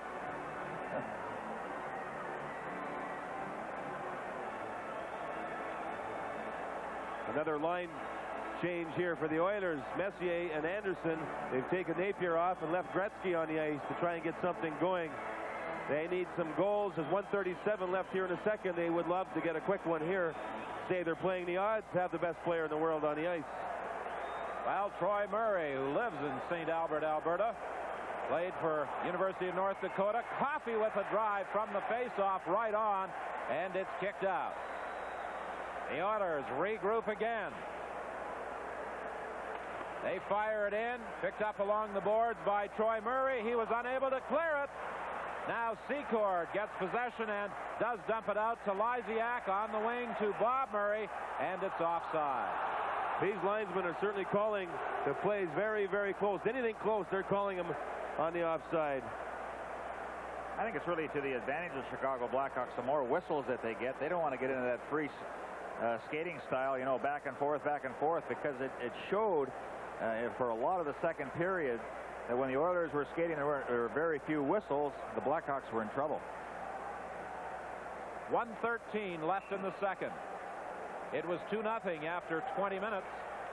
Then Pozar scored in the second period, and Sutter for the Chicago Blackhawks. Messier back into his own zone for Paul Coffey.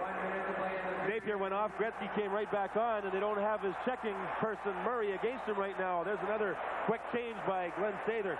Trying to get Gretzky against Murray. Or away from Murray, excuse me. Dumped down the ice with 46 seconds remaining, and an icing call against Chicago. So, Don, let me clarify that. Napier was on the ice for the face-off. As soon as Edmonton won it, he skated right to the bench, jumped off. Off the bench came Gretzky, and that's Sather's way of trying to get Wayne Gretzky away from Troy Murray. I don't think Glenn Sather ever gets enough credit for the coaching job he does with the Oilers. A lot of people seem to think that all he has to do is tap players on the shoulder, particularly 99, and say, get out there.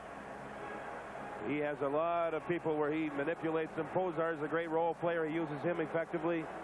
And we'll have to see if he can pull a rabbit out of the hat here. As far as the Edmonton Oilers go, they're down 2 goals.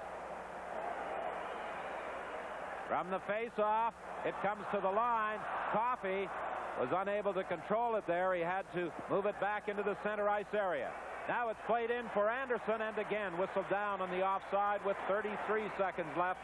3-1, Chicago leads. You know, this is, Gary, a very, very aggressive hockey game, and Messier's line seems to be leading the way, but Anderson's been an effective forechecker, and he's taking the body at almost every occasion. A lot of people say that he's just the fancy type of a skater, but he can be effective physically. We saw Denny Savard do that earlier in the game, where he was just, 155 pounds and started running into players that weighed about 190. So if a guy wants to do it, he can certainly do it. But if you're smaller and you don't like to hit, you can at least get in front of somebody and not allow him that freewheeling style. Well, Troy Murray, as you see at the bottom of your picture, is again out there. Gretzky is playing on the wing. They had Anderson back at the blue line, and it moved Charlie Huddy up front. It's stolen by Lysiak, but it was offside. John, you're absolutely right. Huddy went up and took Anderson's place for the faceoff. Anderson went back to the point. What he was hoping was that Edmonton was going to win the faceoff. Anderson started winding up, skating as fast as he can towards the Chicago zone, and he was hoping for a quick pass, and he'd have the breakaway. Edmonton trying all sorts of different plays here at the end of the second period. The normal hockey teams just don't do that. Edmonton practices them, and they try them, and you have to get them or give them a lot of credit for being so innovative. How long ago was it that Gretzky was last off the ice? He's now back at center. And Troy Murray is sticking with him. Troy Murray can never complain about not getting any ice time. Puck deflected into the Edmonton zone, but Troy Murray was offside because he was in across the line with Gretzky with 15 seconds left in the period. I think in the last minute and a half we've had about 7 or 8 offside calls. As Glenn Sather looks on with his team 2 goals behind. Some interesting strategy battles on the part of the two coaches here in the late stages of this second period. Coffey goes to the corner, dumps it up along the boards. Curry, a long lead pass intended for Gretzky, broken up, and the Blackhawks continue to lead by 2. Well, it's a pretty good position for the Blackhawks to be in. They're up by the 2 goals. We'll have a chance here during the intermission to rest and be ready to go in the third period. And so the score is Chicago 3, Edmonton 1. Stay tuned for our second intermission. Get set for fast. Jim Bain talks about saving money on his 2 cars with Allstate's 2-car discount. I did save money with Allstate's 2-car discount, but as you can see, the 2 cars are kind of gone right now. My wife, well, she went shopping. The kids went shopping, too. Of course, you know how that can happen, boy. The minute you shoot a commercial on your front lawn, everybody goes shopping. But they'll be back. Contact an Allstate agent about the 2-car discount. You're in good hands with Allstate. You know, I swept this entire driveway this morning, and then they take the cars. Even the most particular shopper will find the exact carpet they are looking for at Advance Floor and Wall Covering. Backed by 60-store buying power, Advance has one of Southern Ontario's largest selections of carpeting from all of Canada's major mills. Advance has a great inventory of all-wool Oriental rugs, imported and domestic ceramic tile, no-wax vinyl flooring, and a beautiful display of over 40 hardwood floor samples. All floor coverings and installations will be guaranteed in writing. Advance, your carpet center for 29 years, centrally located at McDougall and Eugene.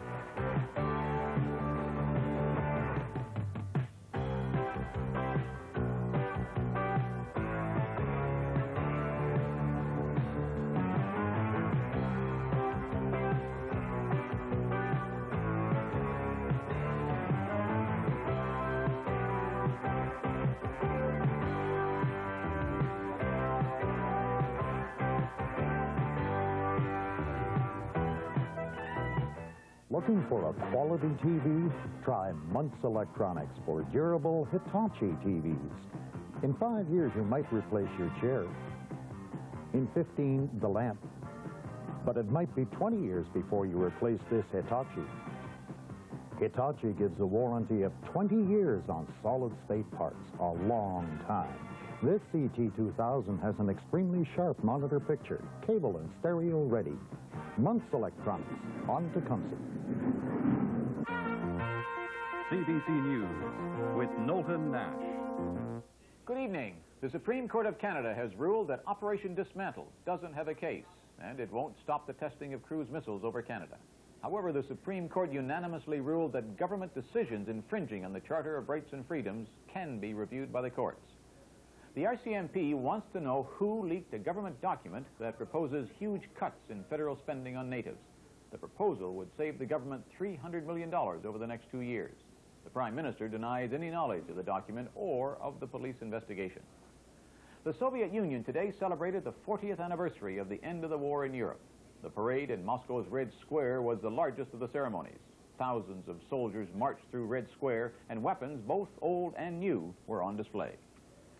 Gary Dotson, the man who spent 6 years in jail for a rape his accuser now says never happened, has appealed for clemency. Dotson appeared today before the governor of Illinois, who will rule on his appeal. We'll have more on these and other stories later tonight on the National and on the Journal. Now back to Hockey Night in Canada. The Edmonton Oilers are trying to establish a dynasty to rival the New York Islanders' 4-year reign. A special Hockey Night in Canada feature called The Turning Point re-examines the Islanders' first cup.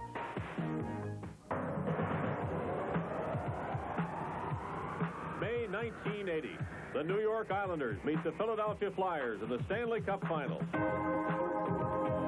Billy Smith provided the Islanders with solid goaltending, while Brian Trottier topped all playoff scorers with a record-setting 29 points and was awarded the Conn Smythe Trophy.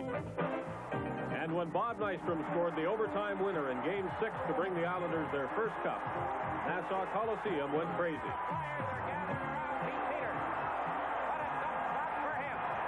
Today, looking back with some of the Islanders and Flyers at the 6 games of the 1980 final, 2 of which went into overtime, 3 Stanley Cup turning points stand out in their mind.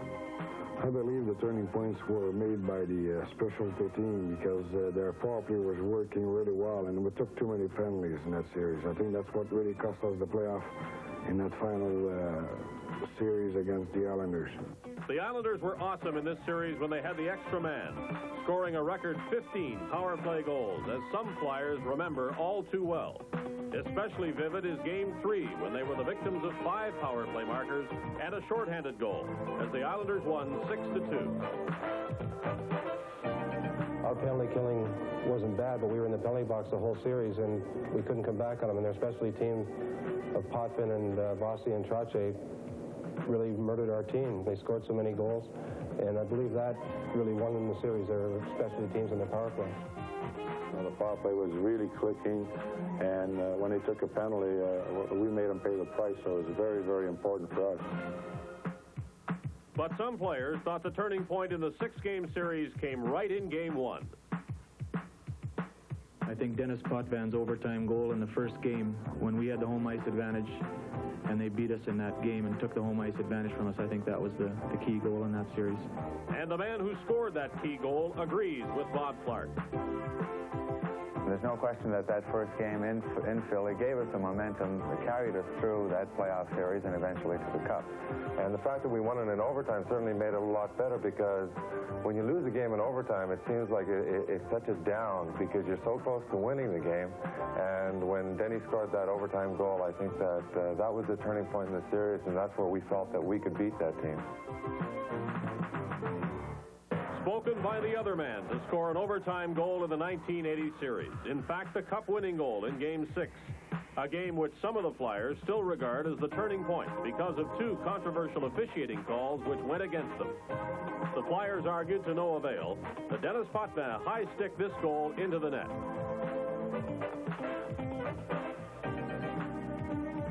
And then this missed offside play led to another Islander goal. That really was a great letdown for us right there. We knew it was a bad call, but we had to fight back, and it wasn't really that much of a turning point, but to give them the edge. You work all year long, you get to the final, and a mistake, not necessarily by our team. I mean, it was just a missed call by the linesman, and just really frustrating. Butch Goring, now a Boston Bruin teammate of Lindsman, disagrees.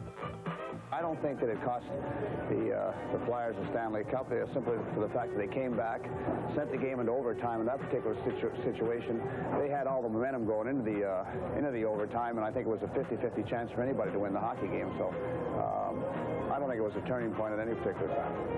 But as we look back at the Flyers arguing furiously over those calls, it's interesting to note how the passage of time and elevation to the general manager's portfolio have made Bob Clark rather philosophical.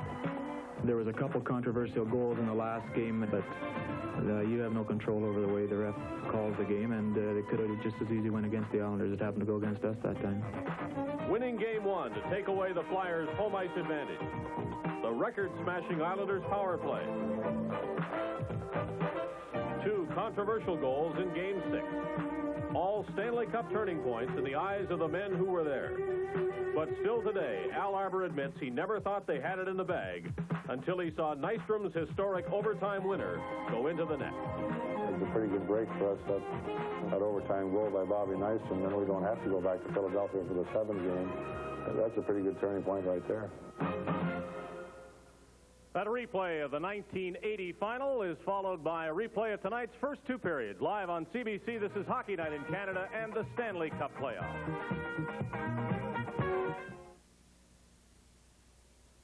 Second by second, hour by hour, day by day. When you save at the Continental Bank, time is on your side. Because whatever savings account you choose, you'll earn interest on all your money every day. And no other bank can say that.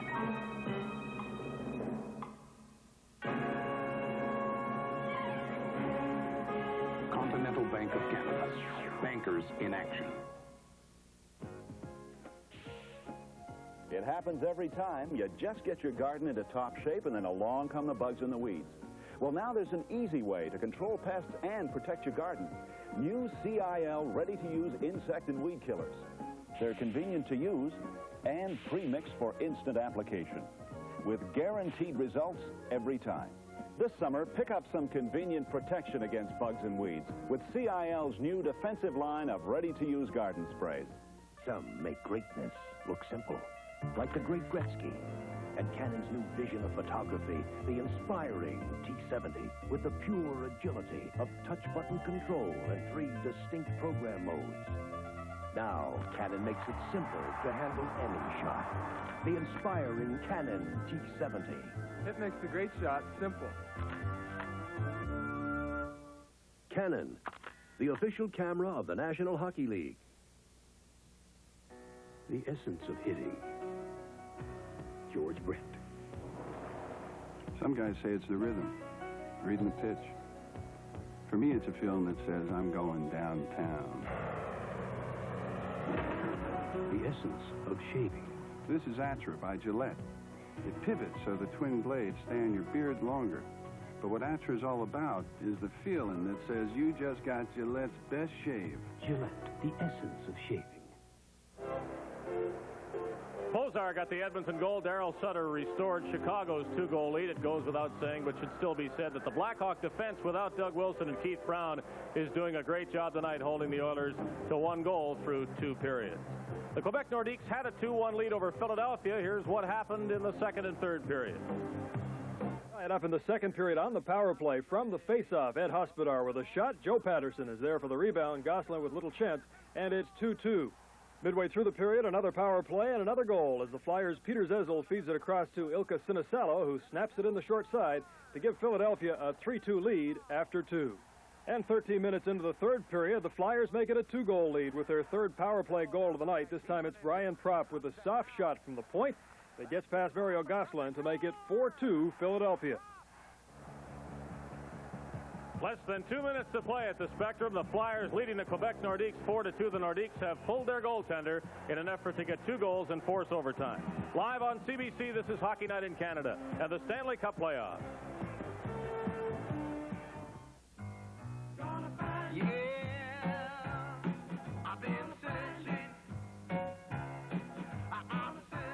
Searching for value? Introducing the 85.5 Lynx with a new, more powerful engine, improved fuel economy, and new aero styling. Now you can lease a Lynx for as low as $145 a month. Search no longer. You know I'll bring her in someday. New Lynx from Mercury, from the maker of the best-built North American cars. Well, all set for a hot night in the town, kid? Yes, now that I've had that rather nasty tear in my seat repaired. Standard auto glass? Who else can offer such friendly service? And they'll replace upholstery or install a sunroof in no time. Looks good, kid. Yes, Standard guarantees at every single job, in writing. Hey, what more could you ask for? Well, you could fix me up with a nice little European model. Too fast for you, kid. Very fine.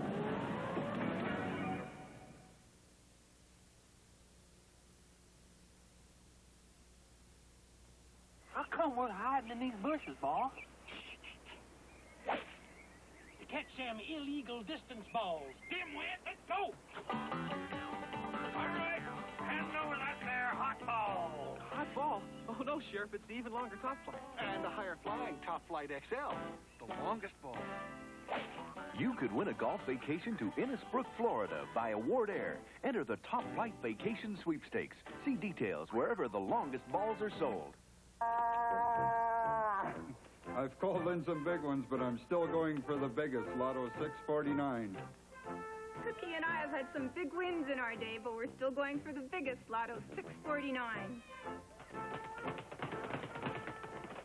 I've had some big wins, but I'm still going for the biggest, Lotto 649. Lotto 649. Now you're talking the big win. A minimum weekly jackpot of $1 million, and it just keeps getting bigger. Only $1 a ticket.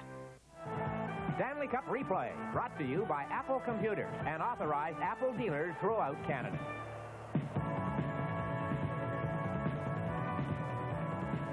The Hawks didn't lead at any time during the first two games. They have led since the 5:01 mark of the first period, and this one is Rick Patterson finds Jack O'Callahan moving in from his defense post. Grant Fuhr can't get over in time, and the Hawks have the lead on O'Callahan's third playoff goal. A minute, 1 second later, it was Steve Larmer taking Darryl Sutter's pass and putting it past a screen Grant Fuhr.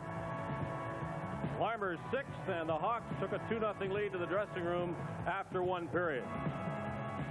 Edmonton scored in the second period on Yaroslav Pozar's goal, but then the Hawks, on a nifty move back of the net by Darryl Sutter, got the 2-goal lead once again. Sutter jamming it past the skate of Grant Fuhr. It is 3-1 Hawks at the end of two periods.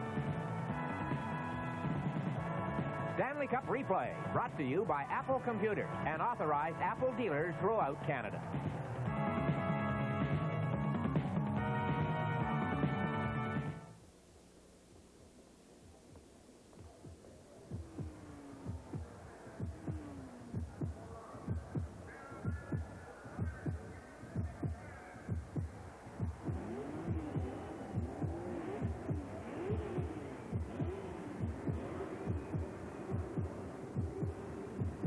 Now you can take a Macintosh business computer to your business for a free test drive.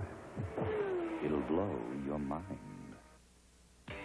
Of all the great beers brewed in this country, nothing's ever come close to the taste of export. Keeps on going down easy, looking and tasting just right. Hey, you remember last year when we went ice fishing? Yeah. Never again. Hey, I got a bite. That was frostbite. That wasn't frostbite. Sure, you never come out. You keep on drinking your export, 'cause it keeps on tasting great.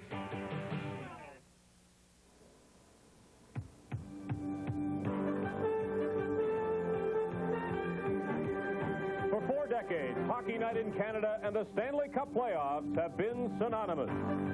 The goals, the personality, the exhilaration of victory. And it's no different in 1985. Setting it off to Lysiak down the middle. The veteran coming in on goal. A drop pass. Sutter shoots. Scores! Darryl Sutter scores! In overtime as Chicago Blackhawks win the game. Try to get it back to Price, and he does. Screen shot. Rebound. Quebec has won the series. Join us as the tradition continues on Hockey Night in Canada.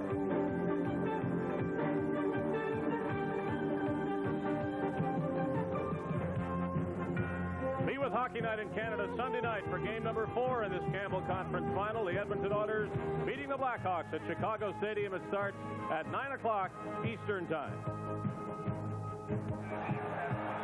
Well, the Edmonton Oilers are making their way out of the dressing room and up the stairs to the ice surface here at Chicago Stadium. And I'm sure there'll be a slight delay at the other end of the ice before the Chicago Blackhawks make their appearance for this third period. But let's not forget, even though they trail by 2 goals, that the Edmonton Oilers are capable of scoring and scoring quickly. They lead the 1985 playoffs, averaging 5.7 goals per game. Fellas, the game is over in Philadelphia. The Flyers scored 3 goals in the second and third periods to wipe out an early 2-1 Quebec lead, and Philadelphia leads the series 2-1 in the Wales Conference Final.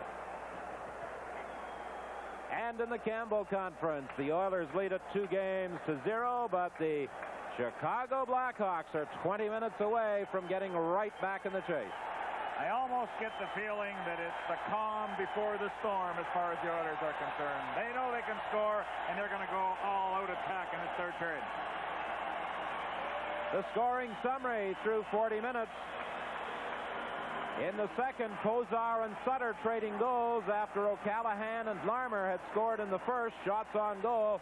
The Oilers have directed 27 at Murray Bannerman, and Grant Fuhr has been forced to stop 24 Chicago shots. You know, to start this third period, one of the linesmen had to go downstairs to the Chicago dressing room area, blow his whistle, and make sure that the Blackhawks came up to go on to start the third period. As soon as they come out on the ice, this crowd erupted, and you know that was done for a reason, to try and psych out the Oilers again.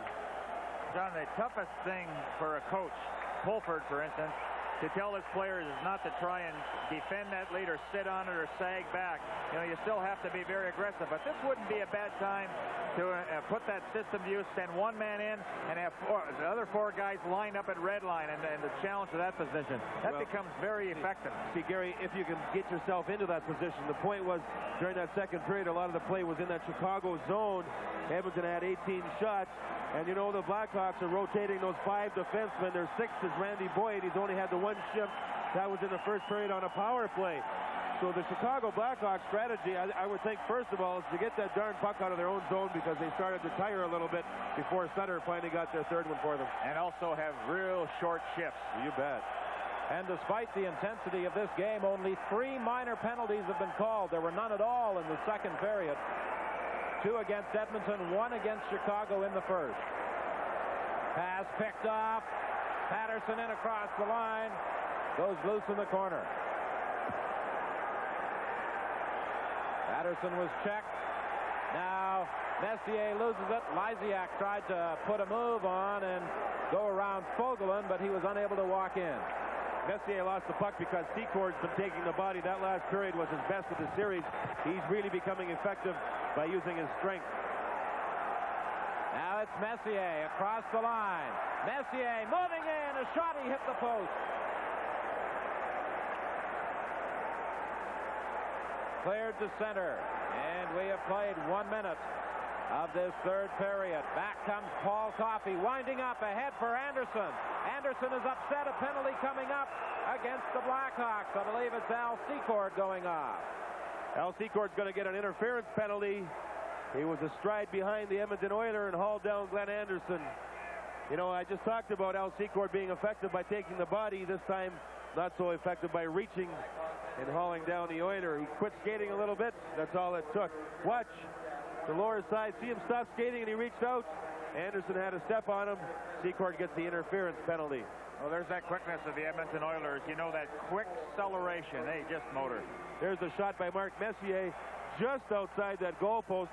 In Murray Bannerman's shoes there, Bannerman doesn't know what to expect from Messier because he doesn't follow a pattern. He shoots it high one time, low the next time.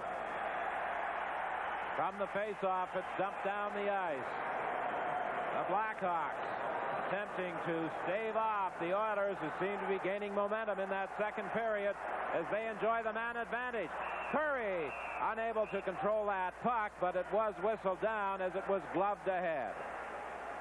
You know, Yuri Curry had 4 shots on goal during the second period. There, of course, was a lot of talk about his hand giving him a problem. They say he had a broken finger. but he's certainly picked up the pace as far as getting that shot directed towards the goal. A hat trick in Edmonton the other night.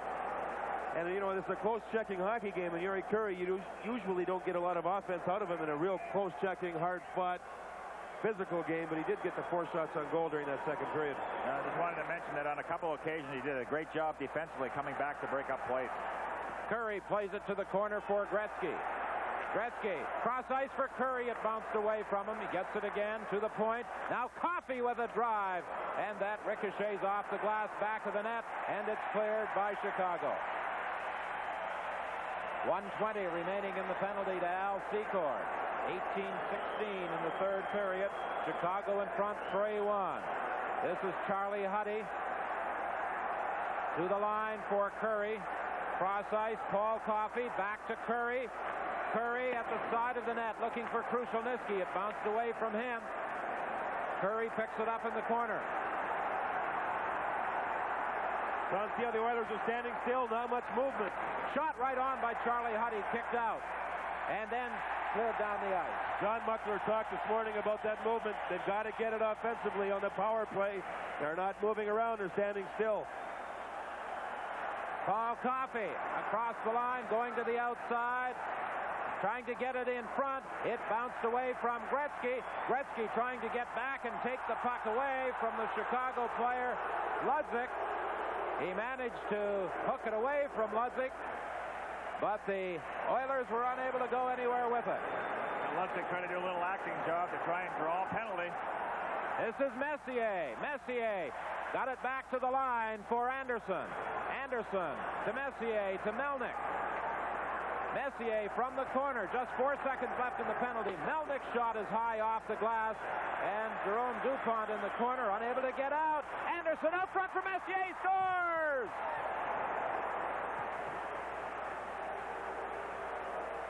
It ends up not being a power play goal. Secord had stepped back on the ice, but Dupont had control of it.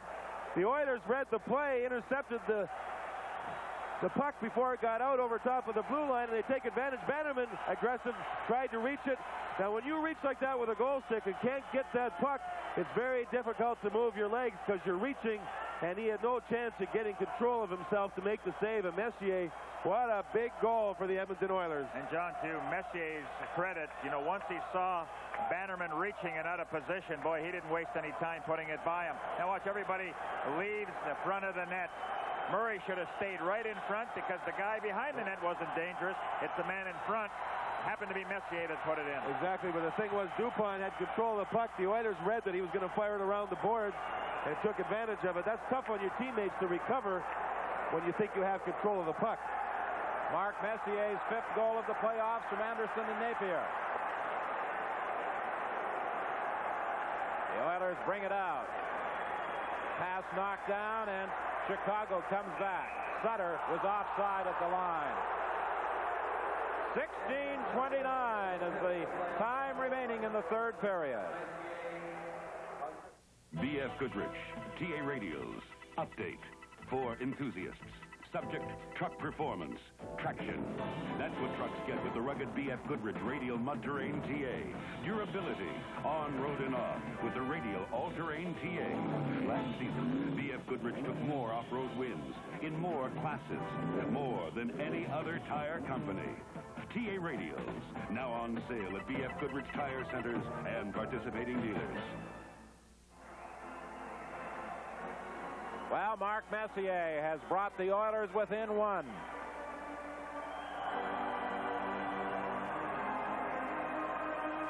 And now it's Troy Murray against Gretzky in the face-off circle. It's dumped in by Chicago. Left back of the net for Coffey. He gets it up on the right side for Curry. Into the center ice area. He was looking for Hunter too far, and it's shot back into the Edmonton zone. Paul Coffey spots Yari Curry.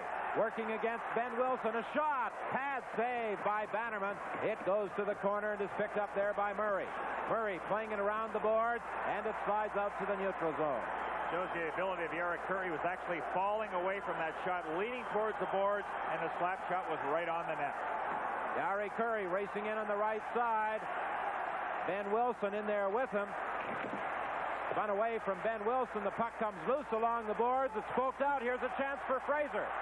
Fraser going in. Olczyk catching up with the play. Shot it wide.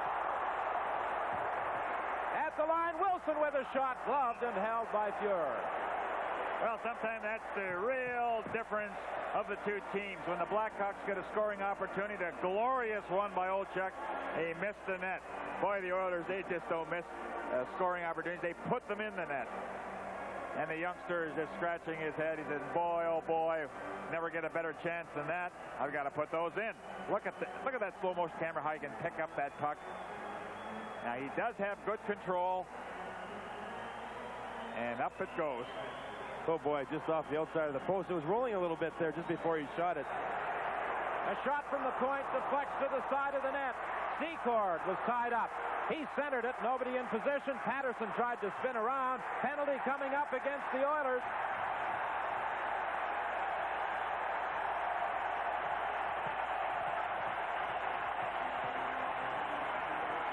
So with 15-13 remaining in the third period, Chicago will have a power play. I never liked thinking about life insurance. I want to think about living, not dying. It was my London life agent who showed me that life insurance can be something to look forward to. And my holiday here shows me this is going to be it. A financial package he called Freedom 55 will protect my family and help me retire back to this as early as age 55. Now, that won't be too hard to take. London Life believes life insurance is also for the living. Ask us about Freedom 55. Finally, someone's looking at life the way we do. The Blackhawks lead by one. This is the opportunity they've been waiting for on the power play. Watch in front of the net. There's a takedown by Melnyk. And Savard becomes very key in this particular play because all the offense is directed at Savard carrying the puck, making plays. And let's remember, Boyd, the sixth defenseman, was only used in the first period on the power play, is on the ice again, the left defenseman here. Larmer pokes it to the corner. Secord takes up his position in front of the net. It comes across ice to Boyd, to Savard. Savard gets it back to Boyd, to Savard. In front to Secord. Secord tried to shovel it over to Larmer. He was tied up. It comes to the line, and Murray brought it in offside. You know, it's very tough for Boyd to only play two shifts in a hockey game because you've been sitting on the bench all that time. Your legs tighten up, and it's a pressure situation, and here he is playing the left point. I'd hate to be in that position. A little bit of pressure involved, too. With your team up 1 goal, you certainly need an insurance marker at this point. Let's watch their power play. Secord, I'm sure, will park himself in front.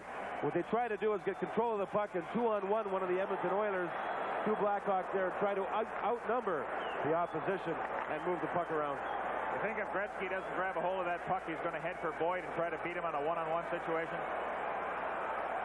Well, this power play alignment is something that the Blackhawks spent a lot of time working on at this morning's practice session. Boyd racing in from the point, gets it to Secord. Secord is having problems in the corner. Finally, it comes loose. Quick shot by Boyd, just went wide. Boyd gets it again, tried to get it in front to Secord. It goes to the corner, back to the point now. Murray to the other side to Savard. Savard into the corner. Back to the line to Murray. A shot. It just goes wide. Boyd's back at the point. For Savard, he let it go to Secord. Secord lost it, and Coffey plays it off the glass and down the ice. 38 seconds remaining in the penalty to Larry Melnyk. 13:50 the time left in the third period, and this is an offside pass charged against Chicago. You know, the Blackhawks had things going pretty good. Boyd just had a problem with a two-line pass. He's a little upset with himself, but he actually had a pretty good shift. It started with Roger Nielsen's style on the power play again. Shoot the puck in hard when it goes around the boards. Anticipate it's going to get over there. Send 3 players over there immediately. Once the puck gets there, outnumber the opposition and get control. And we mentioned it in the first 2 games. They didn't do it very effectively, but they certainly did on that last effort.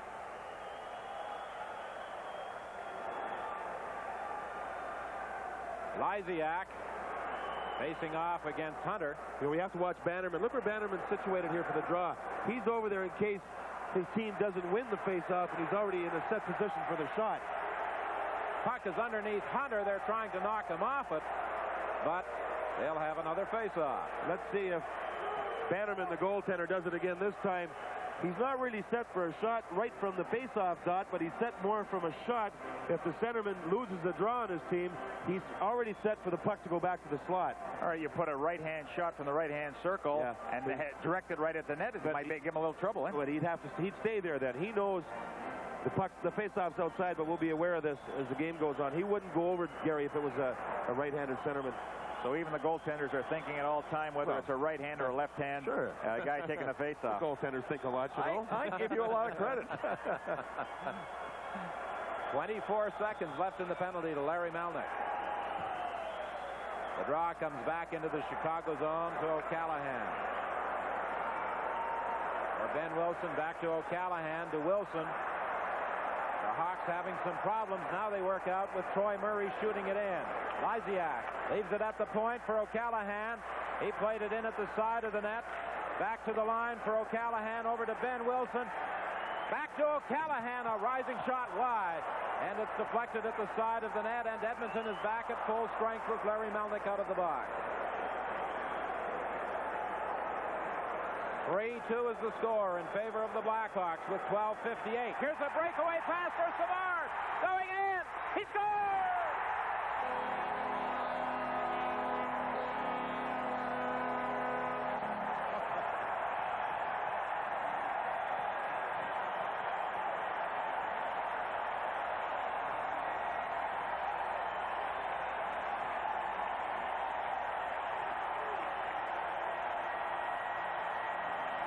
The Blackhawks knew that Savard was going to go up the middle of the ice. What a great pass by O'Callahan. Now watch the speed of Savard. He's going faster than the goaltender Fuhrer can get back. He just simply goes around him. Fuhrer gave it a good shot to get back, but Savard was going so fast, straight ahead, that he simply went around the goaltender. Here you can watch how Savard gets around him to put it in the open side. O'Callahan with a great breakaway pass. It's offside at the line as Edmonton brings it back. The 7th goal of the playoffs for Dennis Savard. You know, a couple of things on that particular goal. Number one, O'Callahan had plenty of time to make the pass. He wasn't harassed. He could use the middle. The second one, because of all the noise, the Edmonton Oilers players cannot yell that Savard is cutting for the middle and perhaps stop that pass out. You know, Gary, I think they got a break there, too. It bounced right over the stick of Charlie Huddy. The Blackhawks starting to get some breaks. They didn't get them in games 1 and 2.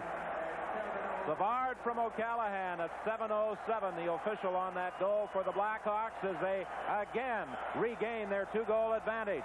Paul Coffey runs into a check. Following up on the play, Hughes has it poked away from him, and Edmonton retreats into its own zone. Lead pass goes off Krushelnyski. Lysiak in the center ice area shoots it in. And this crowd is creating an absolute din here in Chicago Stadium. It's been that way since the start of the game, but particularly so since that goal by Savard. Back after it goes Gregg. He's bumped by Secord. Lysiak tried to center it. It's picked off by Pozar. On the right side for Anderson. Anderson with a shot off the glass. He picks up the rebound.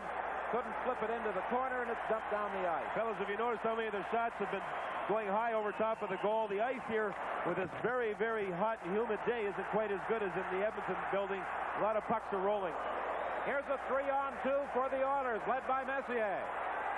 Messier with a shot went off a skate to the corner. He had Anderson and Napier going in with him. That's something that the Blackhawks have to guard against, is that third man getting caught. They can't allow the Oilers those 3-on-2 breaks. Secord, back of his own net, simply fires it down the ice. And this is icing against Chicago. Hockey Night in Canada is coming to you from the Chicago Stadium. Okay, guys, what are we doing for my birthday? Well, we thought we'd just take you down to RJ's for beer. But it's my birthday. So? Should have told us sooner.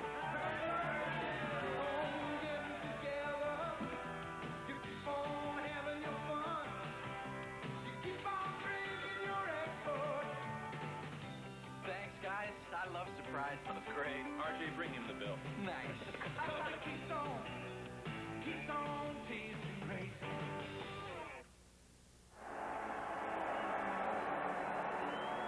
4-2 is the score with 10:58 remaining in the third, and spectators jammed into every seat here at Chicago Stadium on the first and second balconies and on the mezzanine level, and they have been shouting their lungs out since the start of this hockey game.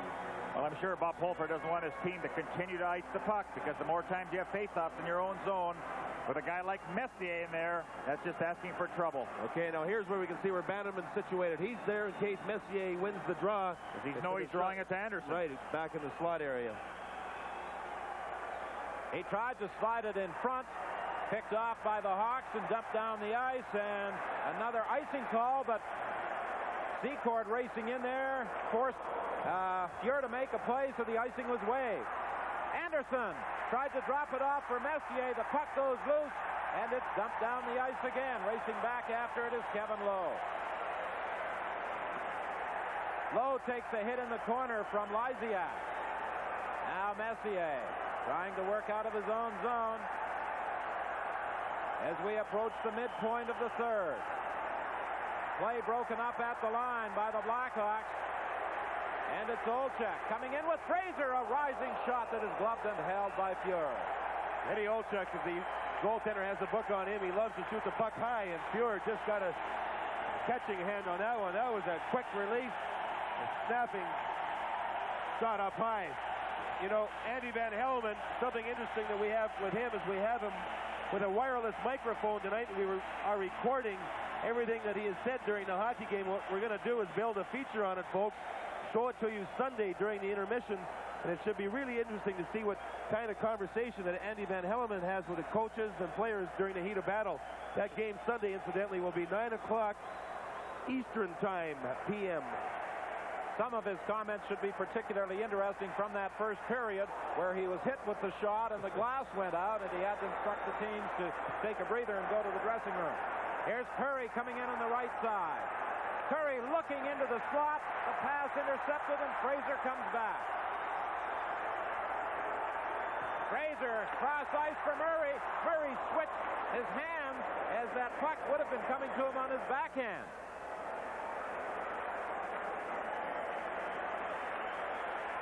.9:36 is the time remaining. 4-2. The Blackhawks lead the Oilers. Larry Melnick in across the line. Melnick tried to slide it into the slot. Ben Wilson broke it up. You notice that the Blackhawks are forcing the Oilers wide. Nothing up the middle very much. Trying to make them take those bad angle shots towards the goaltender. And there isn't anything fancy what they're doing defensively. As soon as they get the puck, they just dump it out. And you'll see them when they get over red line, just fired in. They won't even try and go offensively in the event that they get caught. So as it's fired over the glass and out of play, that produces another whistle with 9:01 left in the third. Canadian Tire presents Harold's Mother. Harold, remember me? It's your mother. Son, Mother's Day is coming, and Canadian Tire makes it so easy for you to remember. This week, CGE Spacemaker Coffee Maker with under-cabinet mounting is just $79.95. And this CGE Spacemaker Can Opener, which also mounts under cabinet, is just $31.95. You know how I said you can't buy happiness? I lied. Just that once. Canadian Tire remembers Mother's Day. You should, too. Now, as we look at the two coaches, I'm sure the Blackhawks, if they go on to win this game, will enjoy the 2 days off to rest their troops. It's going to be more to an advantage to them than it will to the Edmonton Oilers. And there's also the possibility that those 2 extra days will enable them to get at least one of their outstanding 2 defensemen who are injured, Doug Wilson and Keith Brown, back into the lineup.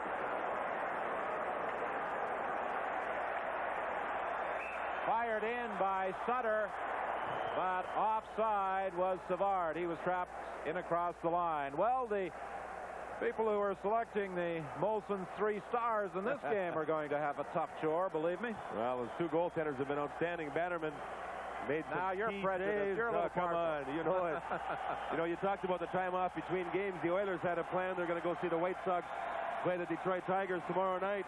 It's a lot easier to sit around the opposition city with a couple of days off with a win under your belt. They may not be quite as friendly if they don't get a better showing towards the end of this third period.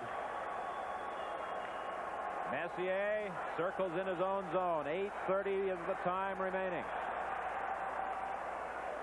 Long drive, picked up off the boards by Anderson. He kicks it into the corner. Patterson is there for Chicago, and he brings it out to the center ice area. Napier got back to hook it away from him. And now Napier for the Oilers. Drops it back for Randy Gregg. He dodges a check from Secord. Gregg for Anderson. And at the line, Napier was offside. Again, anything that's even close to an offside, the linesmen are calling them, making sure that nothing controversial will happen. We've certainly seen a lot of ice time, icing calls and offsides in tonight's contest. But again, it's that close area between the two blue lines is 15 feet shorter than you normally find in a regulation building. Well, Gary, Glenn Taylor's using this Messier line as much as he can. He knows that they're effective in this style of a hockey game, which has been fairly rough but clean. Messier has a spirit about him that when it's a very tough game like that, he just loves to get involved and get it going. Lyjak's done a pretty good job against him during this hockey game, too. Much better than Savard did in the first two games. 7:58 is the time left in the third. Randy Gregg is forced back into his own zone. He couldn't get out. Now Messier will try. Messier cuts in front of his own net. Swings it on the right side for Gregg. Gregg tried to one-hand it in the slot. It was knocked down by DuPont. He's having some problems in the corner. Secord comes in there to tie up his man, and with help from Lysiak, they force a whistle. Hockey night in Canada and the Stanley Cup playoffs. The tradition continues. You keep on drinking your export, 'cause it keeps on tasting great. 7:29 remaining in the third. I'm Don Whitman along with Gary Dornhofer, John Davidson, and Dave Hodge. And wherever you're looking in tonight, we hope you're enjoying the action. And I'm sure a lot of people are surprised with what has transpired here at Chicago Stadium tonight. Well, I certainly am. But Chicago, they're very deserving. They have played quite a hockey game, and like John was talking about, they've finally got a few breaks in this contest. Twice the Edmonton Oilers were able to move within one goal, but each time the Blackhawks came back to regain their two-goal advantage. They led 2-0 at the end of the first period. Goals in that first period, 1 minute and 1 second apart by O'Callaghan and Larmer. And in the second period, Kozar and Sutter traded goals, and in the third, we've had an exchange of goals by Mark Messier and Dennis Savard. Now, the Blackhawk players, as they're sitting on the bench, they're constantly looking at that clock, and I'm sure they're saying to one another, look at guys, all we have to do now is a couple of shifts each. Each line, 2 more shifts, and we'll win our first game of this series. 7:02, the time remaining, and for Bob Pulford and the Hawks, that clock can't move quickly enough. They say Bob Pulford's a very quiet person. Well, I can understand it. How are your players going to hear you talking the noise in this stadium? He's sweating buckets. That's what he's doing. Golfed in by Sutter. Huddy, back of the net, loses it to Larmer, then regained possession. Played ahead to Hughes. Hughes dumps it in. Gretzky racing in on the right side. Fired it into the slot, but it was picked off by Bob Murray. Along the boards for Larmer. He managed to clear it, and it was brought in offside by Edmonton. 6:35, the time left in the third. The Hawks lead it by 2. In the land of Dairy Queen. Delicious is part of the landscape, like the Peanut Buster Parfait, layers of Spanish peanuts and hot fudge. Or the smooth delight of the Double Delight, hot fudge and butterscotch topped with crunchy pecan pieces. Or the Dairy Queen Banana Split, a fresh banana rich with the flavor of 3 tasty toppings. Come to where delicious lives. In the land of Dairy Queen, we treat you right. Play just underway. A long shot by Charlie Huddy into the center ice area. Here's Olczyk with Fraser. A shot, and it's gloved by Grant Fuhr. Eddie Olczyk has had some opportunities tonight. He's got that quick shot. But again, Don, you notice he gets that shot up high on the glove side all the time. Grant Fuhr taking advantage of it. You know, when you're a big person like Olczyk, you're basically a power forward, and look how he drives down that middle, that seam, and gets the shot directed. Fuhr had to be expecting it up high. John, the way Grant Fuhr handles that glove of his, I think that's the last place that I'd ever try and shoot the puck. You know, the Blackhawks have done an excellent job in their own zone. When the Oilers get a shot, immediately the defense of the forwards there to clear the rebound. They haven't had a second shot on net in this third period. You know, a lot of people thought they'd fold back there, and they've had pressure put on them in flurries by the Oilers, and they just haven't folded. Weathered the storm.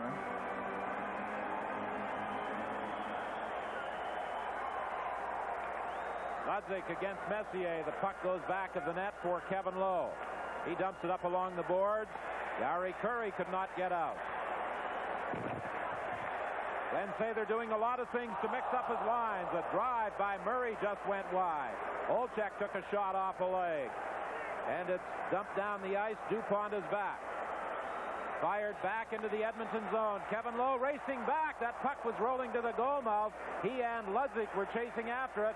Back to the line. O'Callahan shoots it back to the net. Olczyk plays it around the other side. Now that's good puck pursuit by the Blackhawks. Excellent. Kevin Lowe loses it. Picked up now by Ludwig. John, you saw Ludwig on the left side there. Fraser's been hurting. He's got the rib problem. He went off, and they put Ludwig on that left wing with Troy Murray. Messier across the line, shooting it in with 5:10 remaining in the third. Bannerman cleared it up along the boards, but not out. A shot by Gregg was steered to the corner. Now Krushelnyski tried to move in for a shot. O'Callahan dropped in front of that. Anderson will try it. Anderson is sent flying. The puck is loose. Here's a chance for Secor. He breaks out. Across the line, his shot is deflected high up into the stands. From the Chicago Stadium, this is Stanley Cup 85 on CBC. Riley, I bet you don't remember when we got our old Toro tractor over 30 years ago. It's easy to see why I really believe in Toro equipment, like my new rear bagger with the exclusive Toro engine. It starts easily, it cuts beautifully, and it's going to last a long time. Why, 30 years from now, we could be making a commercial with this Toro, right, Riley?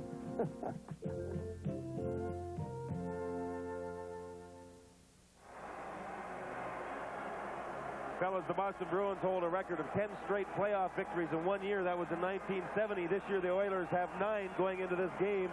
3 against the LA Kings, 4 against the Winnipeg Jets, and they had 2 against Chicago before this one.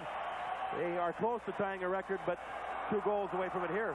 Okay, here's a chance for Anderson, way out of his net. Murray Bannerman, what a save, and that may just earn Murray Bannerman the first star of the game award. Should the Blackhawks go on to victory? Well, John, that time he gambled and won. He's gambled all game and won. Nobody ever accused Murray Bannerman of being a shy goaltender. Boy, oh boy, he just takes advantage of it and goes for it. And game 4 of this series, the Campbell Conference Final from Chicago Stadium, 9 o'clock Eastern Time on Sunday night.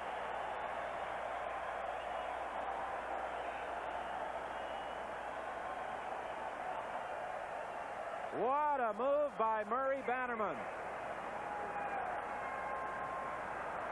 Loose puck at the line, deflected to the line, not out.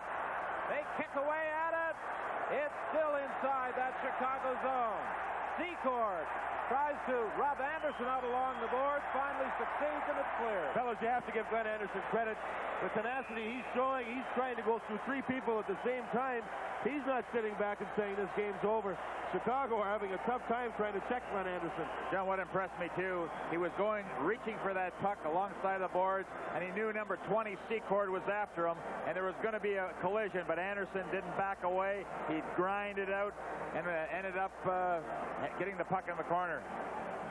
Al Secord has done quite a job, as you pointed out earlier, John. This is his most effective game of the three against Edmonton. It has to be with the smaller ice surface, Don. It's easier to get there and catch the Oilers and do some bumping and grinding. He was not that effective in Game 1 and Game 2 simply because he didn't get involved physically.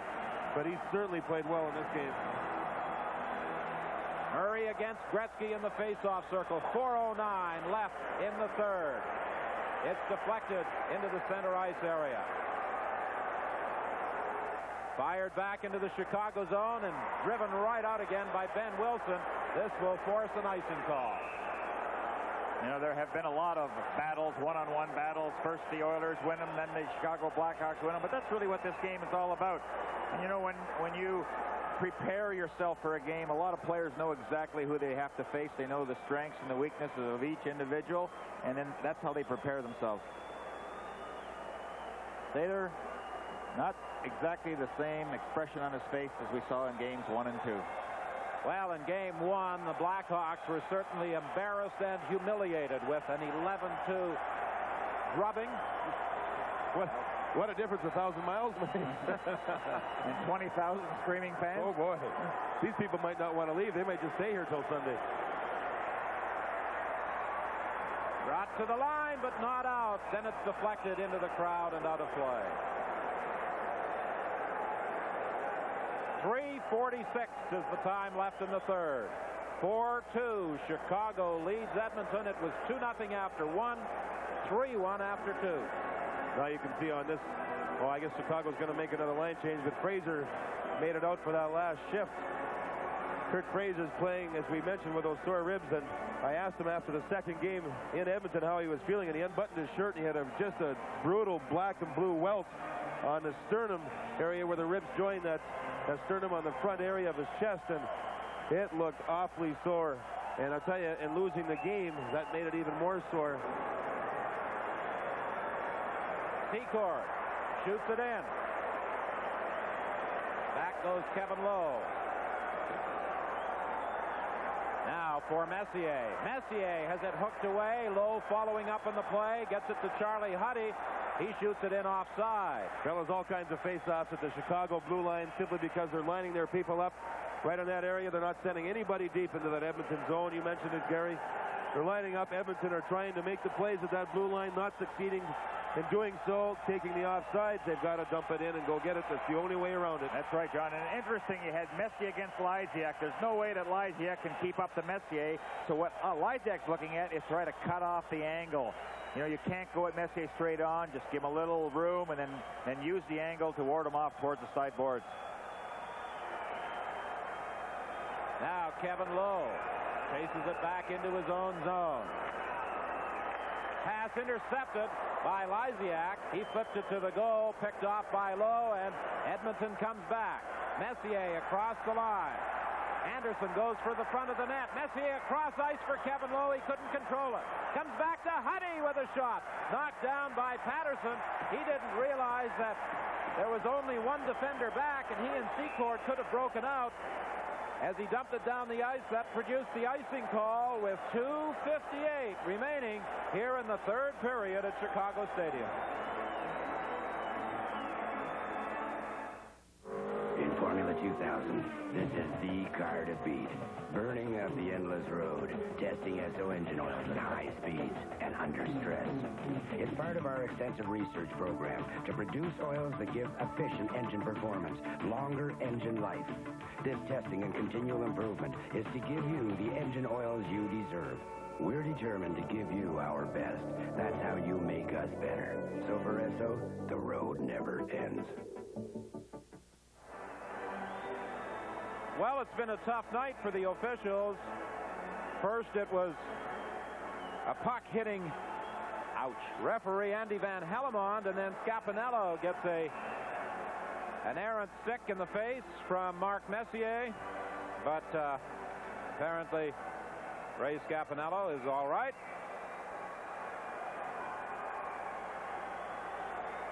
The way they fire the puck these days, I think it's a wise move on the part of the officials to wear those protective helmets.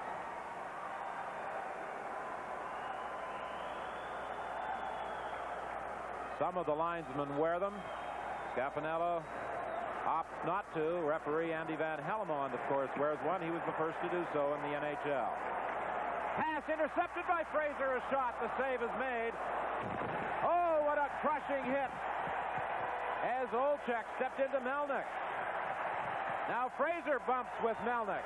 Olczyk gets the puck. He circles back to the net. Tried to jam it in. Olczyk is playing a much improved game in this contest over the first two in Edmonton. 2:25 left in the third period. Shot in by Randy Gregg. Bannerman plays it up along the boards, but not out. Kevin Lowe, a shot that goes wide. Now it's Fraser into the center ice area for Murray. Here's a 2-on-1. He takes the shot. Another shot on the rebound, and it went wide. Back of the net, Kevin Lowe comes out. 2 minutes remaining. 4-2. The Blackhawks lead the Oilers. Game 3 of this Campbell Conference Final. Charlie Huddy with a shot. Deflected. Gretzky gets it. He couldn't get a shot away. Gretzky gets it again. He tried to flip it in front. It was knocked down by the Blackhawks. To Fraser, and he dumps it down the ice with 1:39 left. Tremendous action. The Oilers are trying to really put it to the Blackhawks, grinding it out in the corner. But again, you can see Chicago, as soon as they get it, the alley-oop, just get it out there. You know, Don, when everything is said and done, the Blackhawks really have outworked the Edmonton Oilers, you know, in the corners with the body checking, and they're very deserving of this 4-2 lead. And they're getting another standing ovation.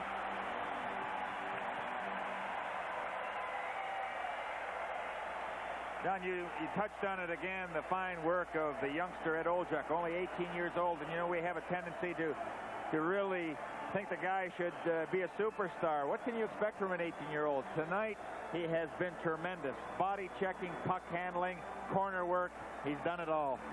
Well, I think he realizes that he did not play well in games 1 and 2, and there's been a timeout called here.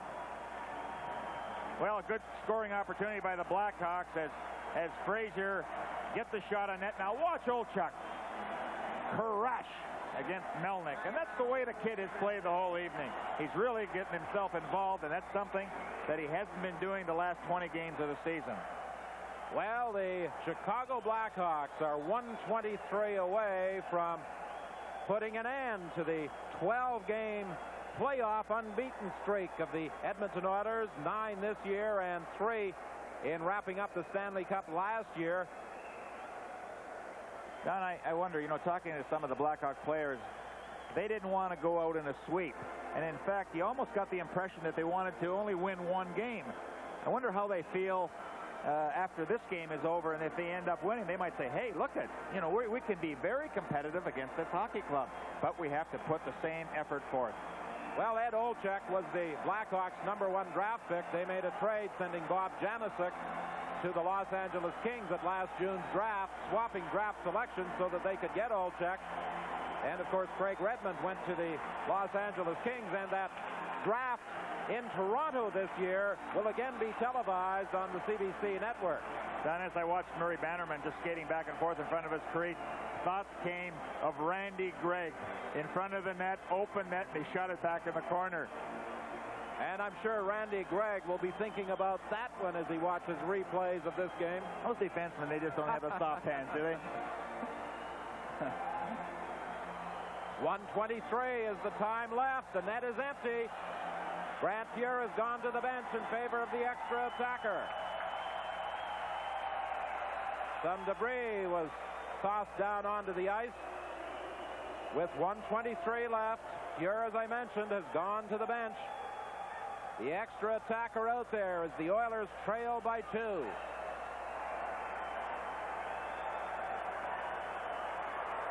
Bannerman plays it off the boards into the center ice area. Troy Murray scores!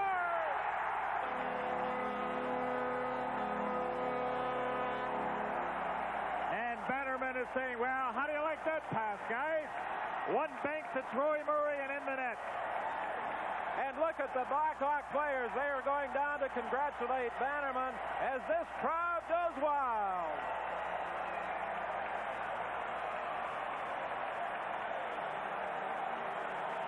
Watch how quickly Bannerman gets rid of that puck up the boards, and Troy Murray anticipated the play so well. As soon as it gets over, right at that blue line, fires it into the empty net. And Bannerman, he just jumped in the air, put his stick in the air, felt pretty good about it. And Murray Bannerman's done it all tonight. He stopped the Oilers, and he draws an assist on goal number 5. He's moved ahead of about 4 or 5 teammates in the point race, isn't he?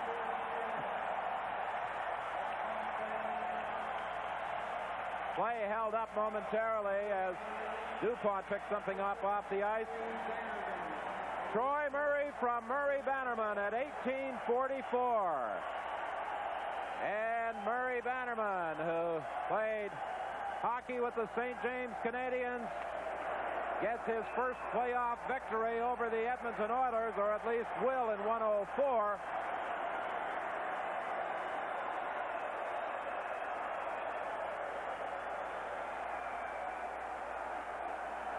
Well, for the Edmonton Oilers, they have 2 days off now to repair. Glenn Sather had talked about practice time tomorrow. He said he will put his team through a full-scale workout and then slacken off on Saturday, getting ready for Sunday's game. He said tomorrow they will get a very difficult practice.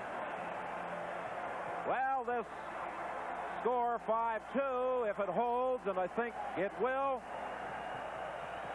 then the 5th game in the series will take place back in Edmonton on Tuesday night, but Game 4 will be here on Sunday night in Chicago Stadium. Lysiak has also been credited with an assist on that goal by Troy Murray, along with Murray Bannerman.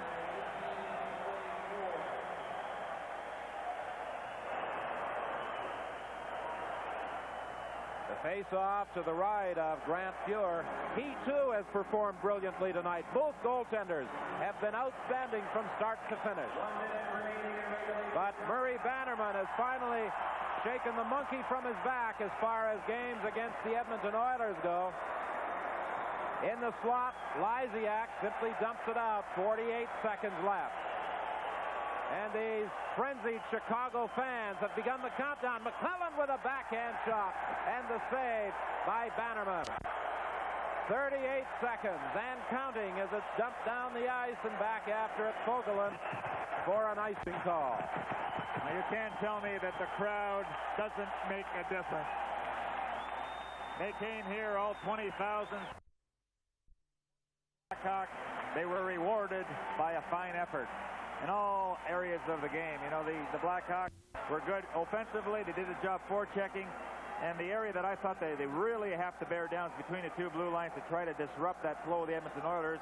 And they did that quite effectively. And then in their own end, you know, going with 5 defensemen, they played hard. The forwards came back.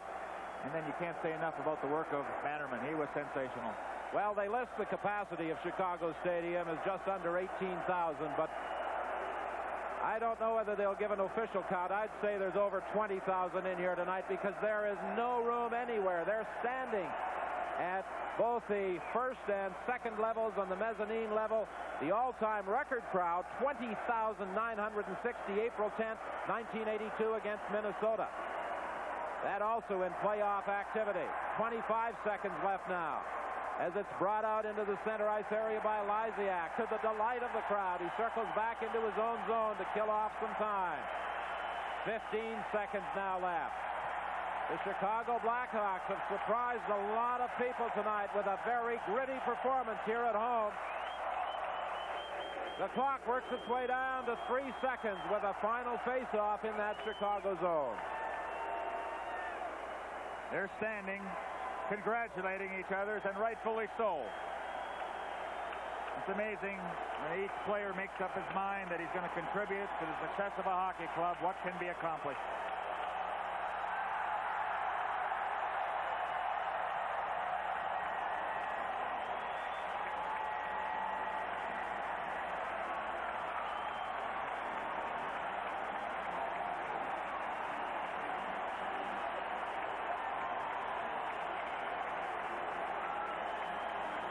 The picture tells it all.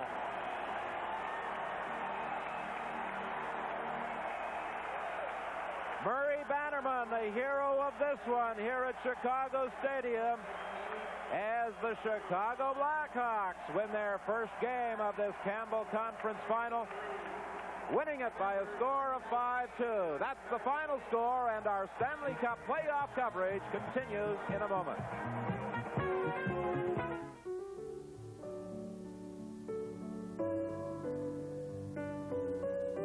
Way back, when trains were steam, CN, you were the first to dot and dash your way across the country.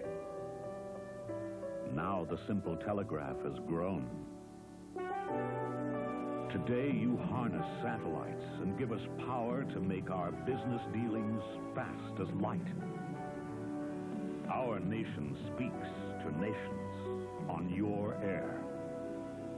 You help us talk together with an ease that would have made our fathers dizzy.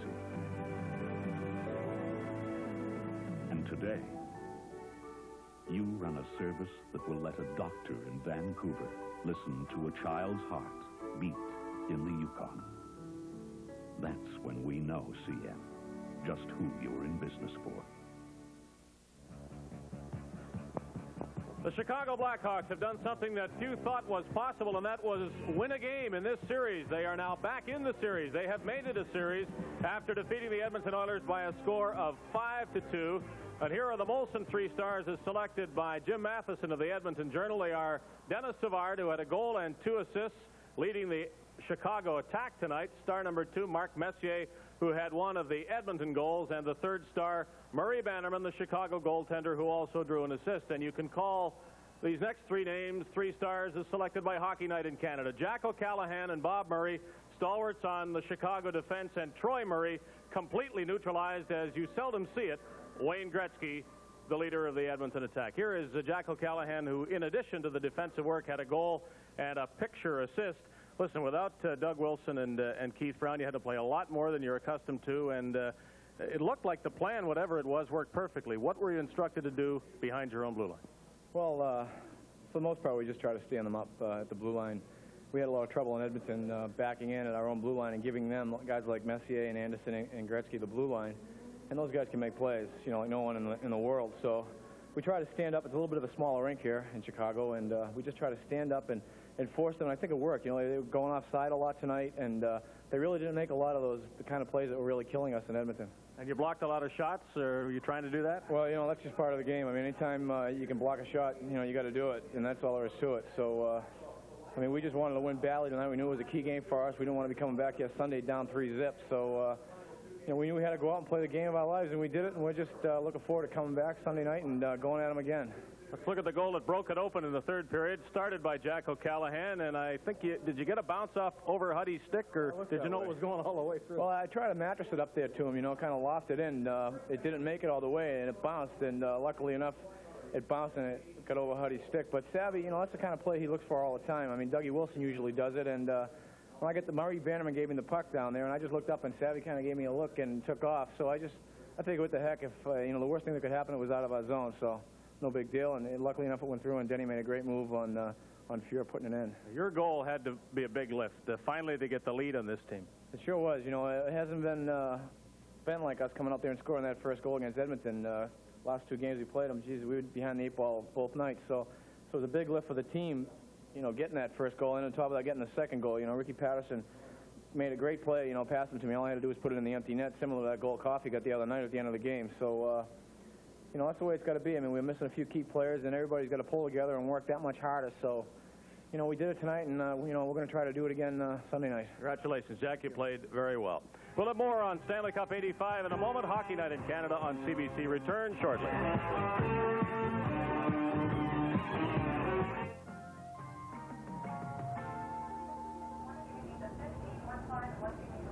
We interrupt our program for this news bulletin from CBC Television News in Windsor. Windsor police are chasing a murder suspect on Hickory near Droulard Road. At least 1 person has been shot in that area and taken to hospital minutes ago. Earlier this evening, a man was shot and killed on Lincoln near Somme in South Walkerville. Police believe the man they're chasing is responsible for that shooting. No further details available at this time. Reporter Bill Baker is now covering the story. We'll bring you further news on News Final following the National and the Journal.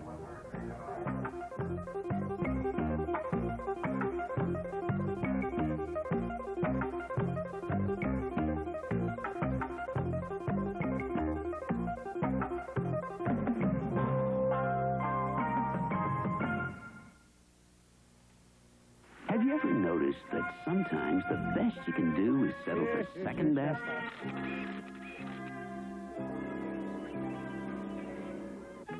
Now you won't have to with the new R-Series riding mower from John Deere. You see, they don't cost more than ordinary riders, but they're built with extraordinary features and first-class John Deere quality. So now, for the price of someone else's mower, you can have one of ours. Down-to-earth value spring celebration on now at participating John Deere dealers. My competitive edge, customer service nationwide through telemarketing. Glad to be of help. It's that simple. Here, Chief. Customer service? Your filbert flange won't mesh with your grapple grommet. No problem. Lonely. See, a satisfied customer is a repeat customer. You're welcome. We make grapple grommets? 23,000 a day. Awesome. Telemarketing, today's way to operate.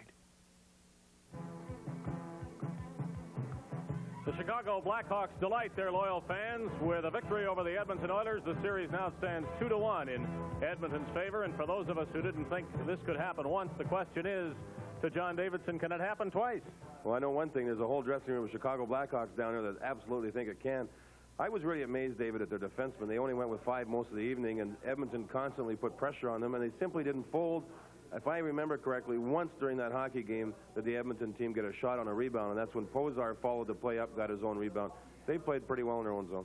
I don't think Edmonton thought this could happen once, and that may be the difference we're looking at on Sunday. Now they have seen that Chicago is capable, by whatever means, of beating them, and the Oilers may have something to say about the way Sunday's game goes. I didn't think they started sharply tonight. That's the point. They didn't come out with that usual vim and vigor that they show, and they started to get physical as the game progressed. And they are a strong physical hockey team when they have to be, but they weren't in that first 10 minutes, and that maybe cost them the hockey game. Well, it was 2-0 Chicago after one period, and that was a very important margin as the Hawks wound up winning 5-2. Hockey Night in Canada and the Stanley Cup playoffs on CBC will return in just a moment. Canada, hey, what a difference quality makes. Ford got it, you want it, you rated it great. Best in color, but no one else delivers as much. Ford and Mercury on every road. If you've got more to come, take a look, you'll be sold. Canada, Canada, we can't be outdone. At Ford, quality, it's our fun. Watch out. It's coming. You're about to get hit with another big cooling bill. Why live in fear of sky-high summer cooling bills? Move up with Dave Lennox to the Power Saver air conditioner. Its 2-speed compressor runs on low speed 90% of the time, cutting your cooling bill nearly in half. Atta boy, Dave. Start saving money. Give your Lennox dealer a call. He's in the yellow pages.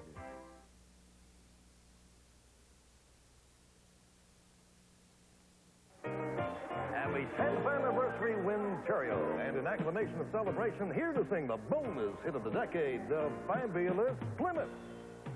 6 million bonus on the forwards of fun. It's a bonus card, and it's got to be won. If you don't win in an instant, then the best part of all, you get to qualify for the grand bonus draw. Ooh-wee, ooh-wee. So celebrate and don't be late. Grab your ticket today and dance. Winterio. Jack O'Callahan and Steve Larmer gave the Hawks their 2-0 first period lead. Yaro Pozar got the Oilers on the board, but shortly thereafter, Darryl Sutter made it a 3-1 Chicago lead, and it stood that way at the end of 2 periods. Mark Messier's goal put the Oilers back within 1, but then came the dramatic pass from Jack O'Callahan to Denny Savard, and his breakaway move on Grant Fuhr made it 4-2, and the Hawks put one into the empty net. Troy Murray wound up with 2 points, 2 more than Wayne Gretzky, whom he shadowed effectively all night long. In Philadelphia tonight, the Flyers took a 2-1 lead in their series, making home ice work for them, and they have the best home ice record in the league. Quebec led 2-1 after one period. The Flyers scored the next 3 goals, the last 3 goals, and won it 4-2 in their building. Game number 4 in that series and in this one will take place on Sunday night, and Hockey Night in Canada's coverage from the Chicago Stadium will start at 9 o'clock Eastern Time as the Blackhawks try to do what, well, before this game was the unthinkable, and that is even the series, taking it back to Edmonton. We know it'll go there for at least one. The Hawks would like to bring it back here to Chicago once again. We bid you good night.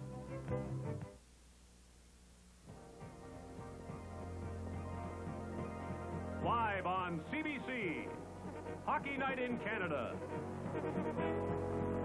Brought to you by Molson, North America's oldest brewery with nearly 200 years of brewing excellence.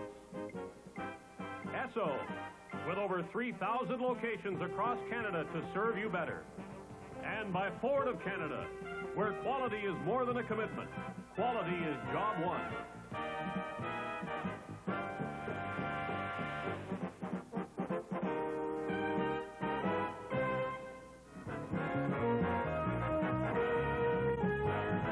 Hockey Night in Canada is a CBC Sports presentation produced in cooperation with Canadian Sports Network.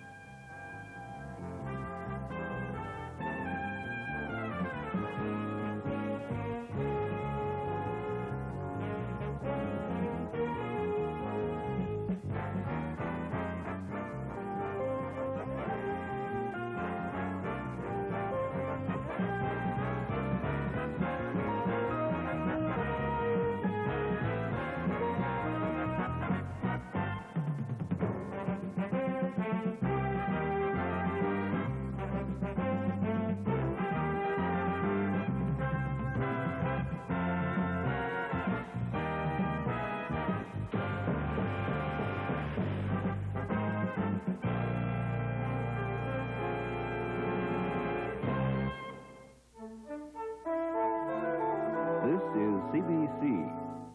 This is Tom Servo, your local BF Goodrich dealer. He has a tire that makes a road trip smoother and a lot more fun. The high-tech radial TA from BF Goodrich. And what's better than making your ride feel like $1,000,000? His deal. Any high-tech radial TA from Goodrich includes mounting and balancing. Great ride, excellent service. You'll never want your trip to end. Come into Servo's and start your next trip with a high-tech radial TA from BF Goodrich today. Palazzi has come a long way in 25 years, now featuring Oriental rugs for that special room in your home. Beautiful and elegant, available in a variety of shapes and sizes. Wall-to-wall carpeting, Palazzi has the latest in fashionable colors and style. Choose from a wide selection of roll-ins and remnants. Ceramic tile, beautiful and virtually carefree. Palazzi has one of the largest in-stock selections of ceramic wall and floor tile. Guaranteed installations or do-it-yourself and save. Big savings on now during Palazzi's 25th anniversary super sale. Ladies and gentlemen, introducing Marathon Ford's fantastic, wonderful, terrific arena sale. Come once, come all, bring the family. Folks, this arena sale is a sale you've been waiting for. Not 100, not 200, but over 300 cars and trucks. Bring the kids. There's prizes, surprises, fun for all. Come out, have some fun, save a ton. You're right, son. See us at the Leamington Arena.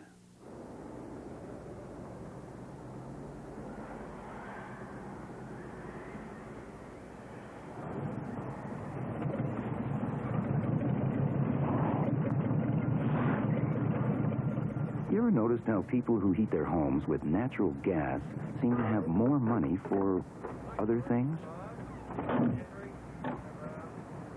Natural gas. What are you waiting for?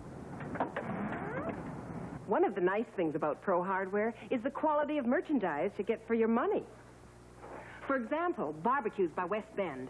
For only $199, you get a large cooking surface, upfront dual controls, 30,000 BTUs, a 20-pound propane tank, and other features for convenience, durability, and shorter cooking time. And where else but Pro Hardware can you get the sales advice you really need? That's why, if it's not a Pro, just what kind of hardware store is it?